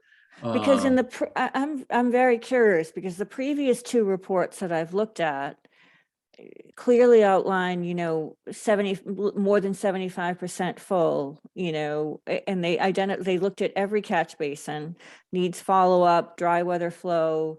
So I'm a little bit confused about how this company's going about it versus the prior companies. So catch basins and outfalls are different under the permit. Outfalls are not every catch basin goes to an outfall. Right, The outfalls are where the water's being discharged. yeah, So the dry weather screening identifies whether or not there is flow. If there's right, flow, there's testing. If the testing shows that it's not an illicit discharge, that it might be groundwater or seepage, they will go back and retest and reinvestigate the outfall. If the testing shows that it's potentially an illicit discharge, then the IDDE plan has a procedure for tracking where that discharge comes by essentially following it upstream. right. The But catch the basins- catch basins, They're the treated cat, differently go ahead, I'm because sorry. they're the inflow. Right, They're the start of it. And I think, and again, I'm trying to get into the mind of engineers and scientists, which is a weird space for me to be, but I think when you get to the EPA and the DEP level, they're looking at it as most people have started moving to sumps and catch basins. So they're a control point where that sediment should be stopping in most instances, and there should be hoods. So attacking those differently and making sure that the entry into the system is managed differently than the outflow helps keep this. I I don't know, I totally understand what you're saying, but if you go back to the first stormwater report that we had to do under the MS4, they looked at all of the. 2003. Yes, they looked at all of the catch basins as well as all of the outfalls. Mhm. And any catch basin that had sediment more than half full, obviously, if your sediment goes above the outlet pipe, you've got a problem, because now you're not only, you're not Yes. capturing the sediment's being washed down. Yes. So the catch basin is a critical component of any stormwater system. Mhm. Because if those catch basins aren't maintained and kept in, you know, good condition, then your whole system is going to fail. So, because if your sediment levels aren't being maintained, or if there's a hole within the bottom, or if it's not capturing the sediment, there's an issue. So I know in the 2003 report, and subsequently, I think it was I have both reports and I have detailed notes about both of them, but they were looking at catch basins. Am I hearing now that they're not? No, they are. It's just looked at differently. Okay. It's not looking at them. That's done through Rob, through the catch basin operations plan, or I'm not sure what exactly it's called. And the permit from 2003 and the permit from 2017 are different, and they've changed. They do it. It used to be you had to clean every catch basin at least once a year, I think is what the Mhm. permit said. And 2017 says you have to come up with this operational plan for cleaning catch basins that results in you not having a catch basin that is more than 50% full. Right, because some catch basins Baseline- might have to be cleaned every year, some might not have to be cleaned for 5 years, depending on Correct, the. and I think that's what Rob was sort of outlining at the last meeting is there's a 2 or 3 year process of trying to clean as many catch basins as you can to identify how much sediment loading they're getting annually, so you can then dial in your annual maintenance to be as efficient as possible and manage cleaning the ones that are the most full regularly and going back on a less regular schedule to the ones that don't need it. So I guess I'd like to understand the process better. I'd like to understand what our consultant is doing. I'd like to understand, what they're doing. Are they going out and looking at systems? Are they doing testing? What is it that they're doing? I haven't seen the contract. I'd be very interested to see the contract. And what is our responsibility that what we're doing? I know one of the questions that I had in my comments, and I don't have them right here, is I was shocked at the minimal number of catch basins that were cleaned. So, I'd like to understand that piece, because if you go back to the 2003 report and then the subsequent report, the need for cleaning was clearly evident. So I'm curious where we are with that. And I know Rob is recently new to the job and overwhelmed with all of the stuff that he's got to do, but I'd like to understand what our process is. And what the consultant's doing versus what the town is doing. What is our program? We can find that out. Yeah, Adam, Nick recently sent out his upcoming, kind of schedule of tasks. We can share that with them with his scope. Specifically, Paula, the catch basin issue, and I understand what you're getting, and I agree. They're in the first line of defense for our stormwater system and stormwater treatment. I'm starting at zero data here, and so Right. part of the task under the permit is to develop this operational plan for catch basin cleaning. So it's going to take time, unfortunately, and we did more than was done last year this summer. It wasn't as much as I had wanted to get done, so it's going to take some time, unfortunately. So I guess I to the just- full to get to and I can't tell you how long it's going to take to get to an operational plan where I know there's parts of town that receive more sediment just because of the watershed, the size of it. It's going to take time to identify all of that.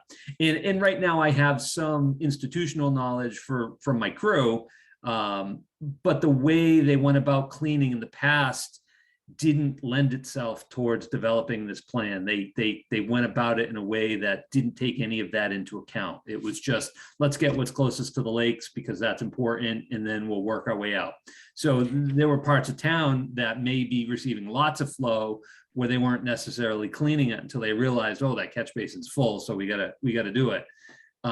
So I'm kind of got my hands tied a little bit in terms of, what I can give you and how long it's going to take.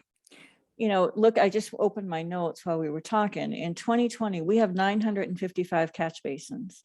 Only 79 of those are cleaned. Mhm. So, and when were they last cleaned? Or, out of 955, 79 to me seems like a very, very low number. Now, that doesn't necessarily mean that in 2019, maybe they cleaned 300, but if there's any way to capture that kind of data, but I'd be interested to know, is your priority the lakes first and then move out? Is it, what's your target goal? I think we have to start putting some metrics to things as a community so that we can, if we ever want to get to a point where we can justify the establishment of an enterprise fund, we have to have metrics. We have to know what it is that we're accomplishing and what it is that we're not accomplishing due to either lack of manpower or lack of finances. And right now we have no justification to make that argument. And Paula, if I could add that, Yeah, you're talking about, you're doing qualitative metrics right now, just the 79 out of the yeah, 955. You're not doing qualitative, meaning that what I'm showing here is the deficiencies and what are we seeing and things like that. So there's another level of data that we want to be collecting as well that allow us to see how effective, if we're doing 79, what do they look like? What did we see? Are we doing Right, stuff that we right. don't need to be doing? So, and that's what we're trying to get Right, to, that right. we want both sides of data. Okay, I'm trying to make sure we get out of here in time. And so, Hey, Jack, before you get off yeah, that topic, I agree with what Paul is saying, completely. There's a disconnect between what we're doing and what we need to do, and we got to find a way to get there. One of the things I'd be interested is if we have a scope of work that's going to be executed by our stormwater consultant. Could you share that with us so the task force could have an understanding of what they're doing, and that gives us the information so we kind of understand what they're doing, can help us think about what they're doing and what we're doing in town, and that's would be useful to me. Yeah, we can get that. Thank you. Yeah. Good. Okay, moving on to number 15. We kind of talked about, do we want to establish any kind of workshops right now, or is it just too early? Well, we just did. We said we're going to do a workshop between the planning board, the conservation and the. That's one of them. DP Yeah. for But the I don't know that permitting. that's a stormwater task force workshop. Right, that's a I- regulatory I workshop. mean, I think we're getting a lot of mission creep here on what the task force is doing. And I know it's all peripherally related to stormwater, but it seems really nebulous. I'd like a workshop, honestly, with the consultant. Not necessarily right now, but once we get that scope of work, I'd like to understand what it is that they're doing for us. And then I'd also like to understand, and Rob, I absolutely know it's going to take some time because you've jumped into this and you've got a lot to do. But one of the things you talked about at the last meeting, I believe, was the establishment of some sort of worksheet so that when people go out to do the catch basin cleaning, they are identifying the status and what they're finding, and maybe that's something we can talk about, or maybe we can help work on. I guess I'm looking for ways that we can help you. Yeah, no, and we do that now. They take information but it's all on paper. Part of the MRPC app that I'm gonna hopefully use this coming season will, digitize all that information. And it's a preset form with drop downs on, say condition, of the inlet, and they're gonna gather information, and it will hopefully be a lot quicker than, taking notes on a paper form. And so, yeah, I mean, we're doing that now. It's just, for me, it's operationally what they've been cleaning versus what we need to be looking at, and in order to determine, the best approach to town-wide cleaning all the catch basins. So that's where it's lacking for me, is there's no real good course of action to cleaning them. So what they have done, they start at the lakes and work their way out, because that's just what they've always done. So I'm going to have to come up with a plan to, maybe next year we have to hit different areas of town that I suspect, has a larger watershed with a greater potential for sediment, migration into the system, where there is a system, and then hit it that way. And, we might start seeing different information right away. We're realizing, while we were concentrating on the lakes for a good reason, perhaps operationally it's not necessary. So those are the types of things I need to look at. We are capturing some other information on them when we do. Rob, Yeah. if I could ask, I really believe that the people doing the work know the most about it every Mhm. time. And you're the guy that's doing most of this work. Would it make sense for you to kind of put together a list of things that you would like to have, like to focus on, and have us help you as much as we can on that list, and incorporate it in some of the other things? But give us a list of things that you think will have the best benefit to this overall, the overall system, the MS4 system. Yeah, I mean, I can certainly think about that. that. I think what I've heard tonight so far is I like that the committee would like to be looking at, grant and fund opportunity, other funding opportunities. Because when I think about that, you know, I don't have a lot of time for it. That's a perfect type of thing. But yeah, no, I'll think about that, and any If you help is could- appreciated. because you're the guy that's you're doing a wonderful job. It's a really hard job. I know all you guys are busier than all hell. And you're gonna require some energy, whether we can get it from the outside or whether it's funding or whatever, but tell us what you could, what you can come up with. And I'm sure Matt will be glad to loan you his backhoe. And I don't know about that, Jack. I don't know, Rob- probably not. Rob- no. Rob- But Rob, he's willing to lend out his truck. He does that all the time now. Yeah, I apparently. heard about that. Went for a nice joyride. Yeah, that's right. Rob, if you have worksheets that they've been collecting over the years and can provide me with copies, I would be happy to put them in a spreadsheet. Okay. I'd be happy to do the data entry so that we can at least have a starting point. Okay. So if you want to, just let me know when you have copies available and I'll come down and pick up a packet and start. So. There you go. Okay, next one is for the newer members, and Paula probably knows this inside and out, but there's a couple of handbooks out there that might be helpful to you. Is also a whole pile of acronyms that you'll start hearing. It'll be new to you. And, so I wanted to include that and make it available to you as well as the website. The other piece of it was the next meeting. We talked about that, right? And the desired agenda. Clearly, I was hoping to share with you the Ashland piece, or just some of the highlights of what I saw, but I'd love to hear what else. Paula, you might have data benchmarks from the other players that you've seen and witnessed. If you could pass them along, we'll try and find some common features that they're all saying, and that allows us to focus better on that. So benchmark what's going on there. I've got So- go ahead. I'm sorry, Ann. A Go couple ahead. things for the agenda. I mean, I'd like to talk about the scope of work that the consultant's doing. Hopefully we'll have that by then. We can talk about it. I'd like to talk about the website. You've tasked me with coming up with some ideas, so I'd certainly like that to be included, and I can Yeah. certainly share the grant information that I'm able to find. So, Okay. those That'll be are things that we talked about tonight that we should follow up on. Okay, and Rob, you can come up with your list of things that you think will be most helpful to you in helping you carry out your job. And, we don't want to get in your way. We can't stop the things you're doing. I like having my road plowed, and I'm not excited about half your crew sitting in a training session on how to clean out storm drains when I can't get down the road, that kind of thing. So if you could come up with what would be what is helpful. I will do that. Okay.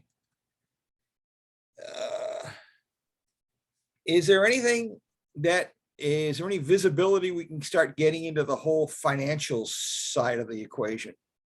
Is there anybody in the town hall that breaks out the DPW line items and things like that in your budget?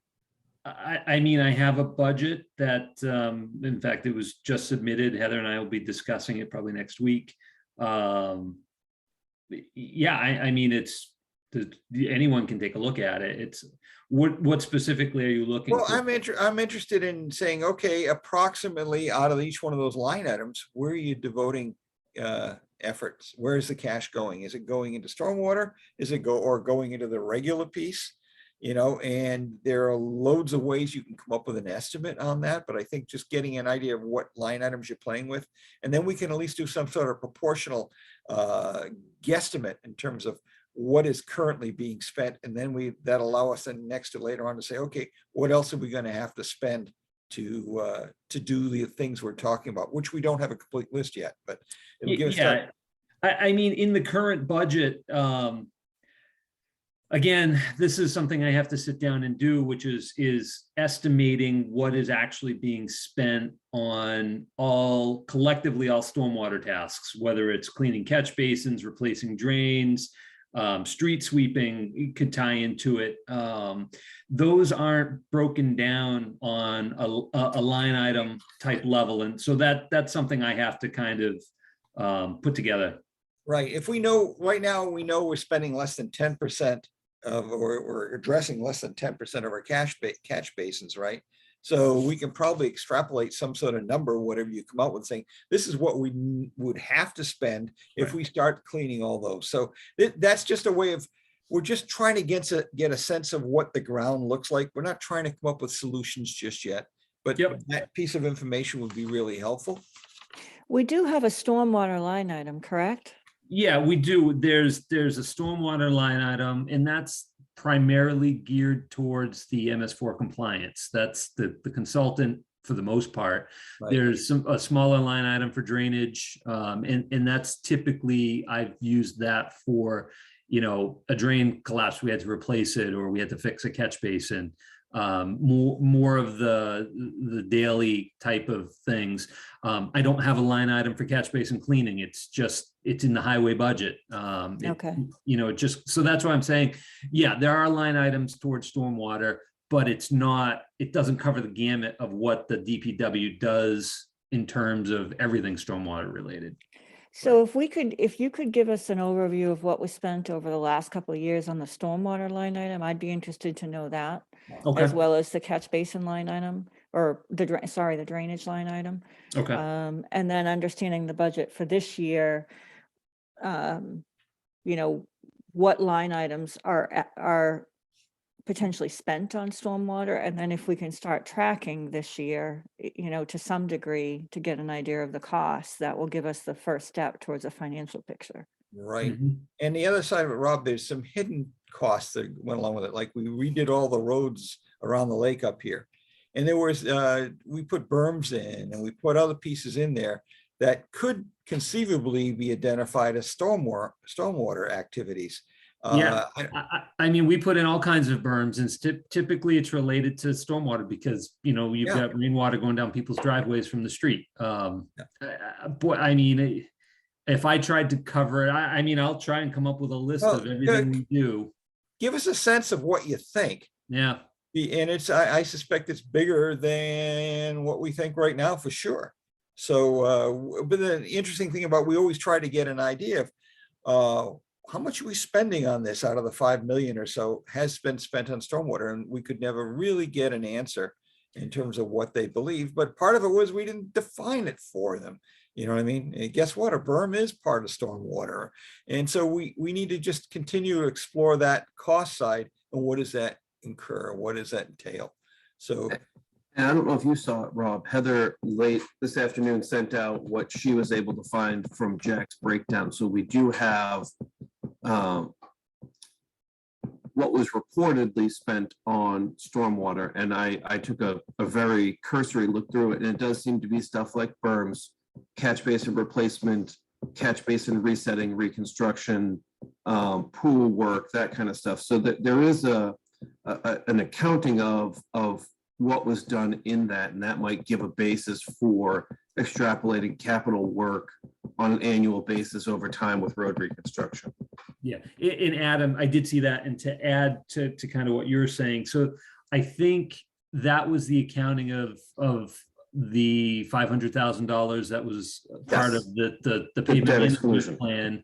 And so again, in what I was getting at is, so that's some of it as a bigger piece. If the goal is to separate all stormwater function out of DPW into an enterprise account, it's really, lots of spider webs heading everywhere, into everything we do daily. At least some component of it is got to do with stormwater. So I think I just really need to sit down. I'm going to sit down with my superintendent, and we're going to kind of come up with a list of the things we do that are related to stormwater. And then somehow, some will be easier than others to, approximate a value of that work, because we have, and others will just be approximations, but that's where I've got to start. okay. So if anybody has if there's any more ideas for the agenda, send them along. We'll certainly get them in. And if you have any other great ideas or any of the reports that you think could be interesting to it. One other thing that I Sure, Paul. talked about in the past is systems that aren't owned by the town, or systems that are owned by the town, large systems for developments, detention ponds, retention ponds. If we can somehow try to come up with a list, and Adam, I think that would probably likely be you,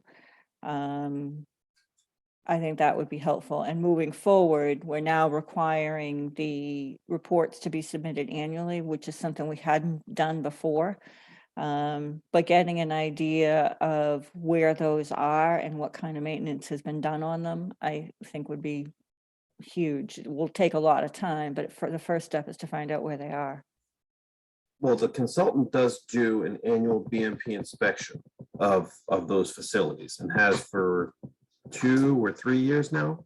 Okay, They've done 2, and the email from Nick earlier this week said that they plan to do it during the growing season, so they'd be out there April, May-ish to start doing that. And what I don't know that they're necessarily tracking the work that's been done, but what they're doing is they're ensuring that they're functioning properly and making any recommendations for maintenance that may need to be done.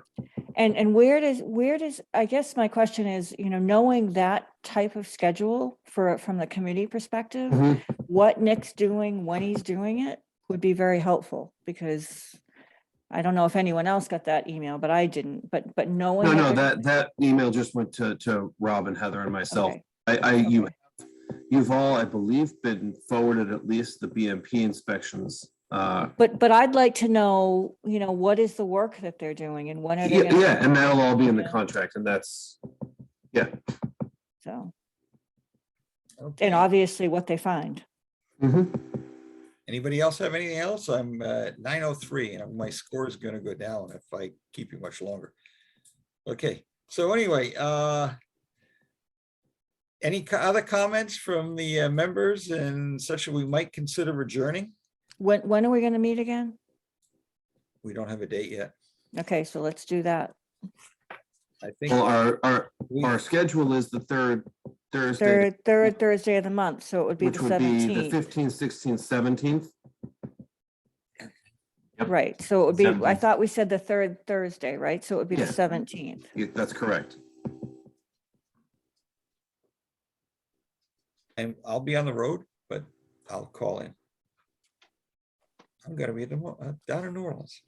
Okay, so. Okay, Okay, the last thing is, before we adjourn, the question we always ask is, how can we get better? And did this meeting meet your expectations?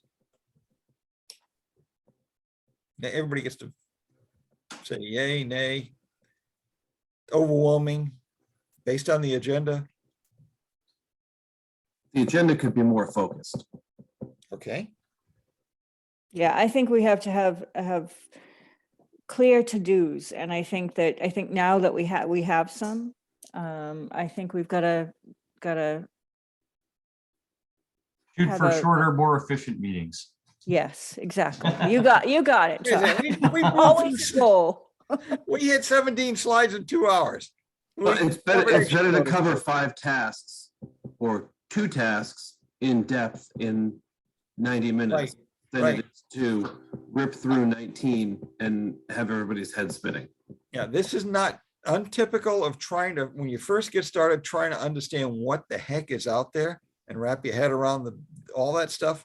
And then very quickly, we're going to go to what are the few key things that are critical? And we're kind of dependent on Rob on that one, but So yeah. top thing for me is some goals and objectives for us to accomplish over the next couple of meetings.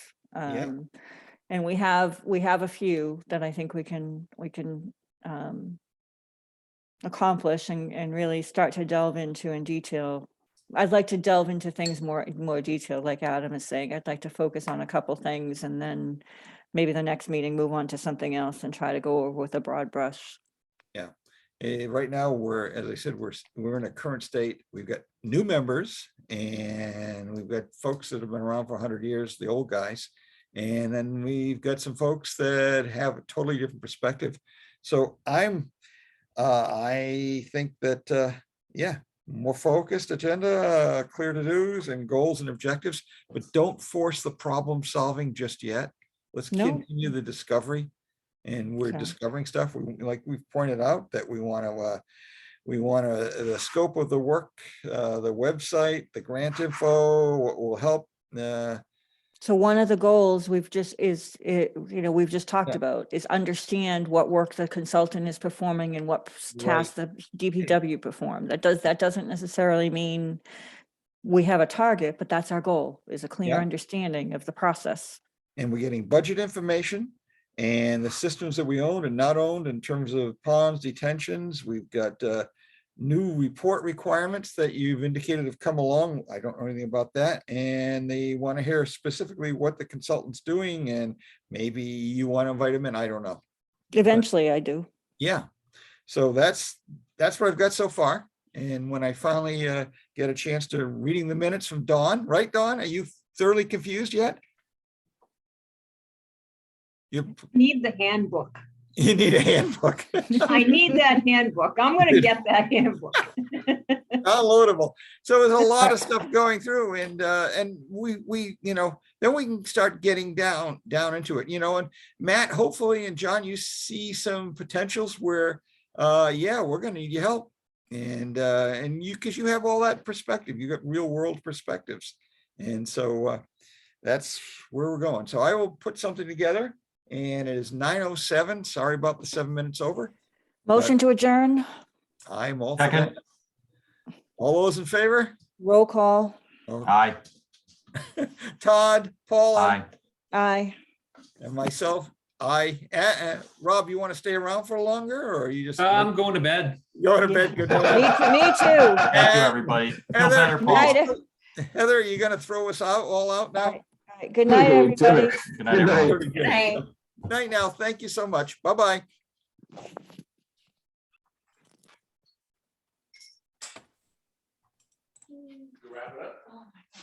Hey, Matt. Jack, still how you there? doing? Oh, real good. Hey, thank you so much. I know Yeah, absolutely. you're getting into the deep end real fast. And honestly, there's a lot of stuff that we're not used to, but you did a good job. Thank you. Yeah, no, yeah, it was good. And like I said, a lot of things being covered tonight, but I think it was a good start, good outreach. So I like Yeah. it. And if you know what, if there's any confusion or whatever, give a holler. I'll try and explain it best or point you over to Paula. Betty, just call Paula. She'll tell you. Right, All right. Paula? I think she's walked away. She just walked away. She's probably grabbing. She's not feeling so well, so I suspect that she didn't go for a drink. I would, but I can't. You know what happened to me? It's a What's that, tragedy. Jack? When I had my gallbladder out, they gave me either the antibiotics that they put me on or the anesthesia they put me on.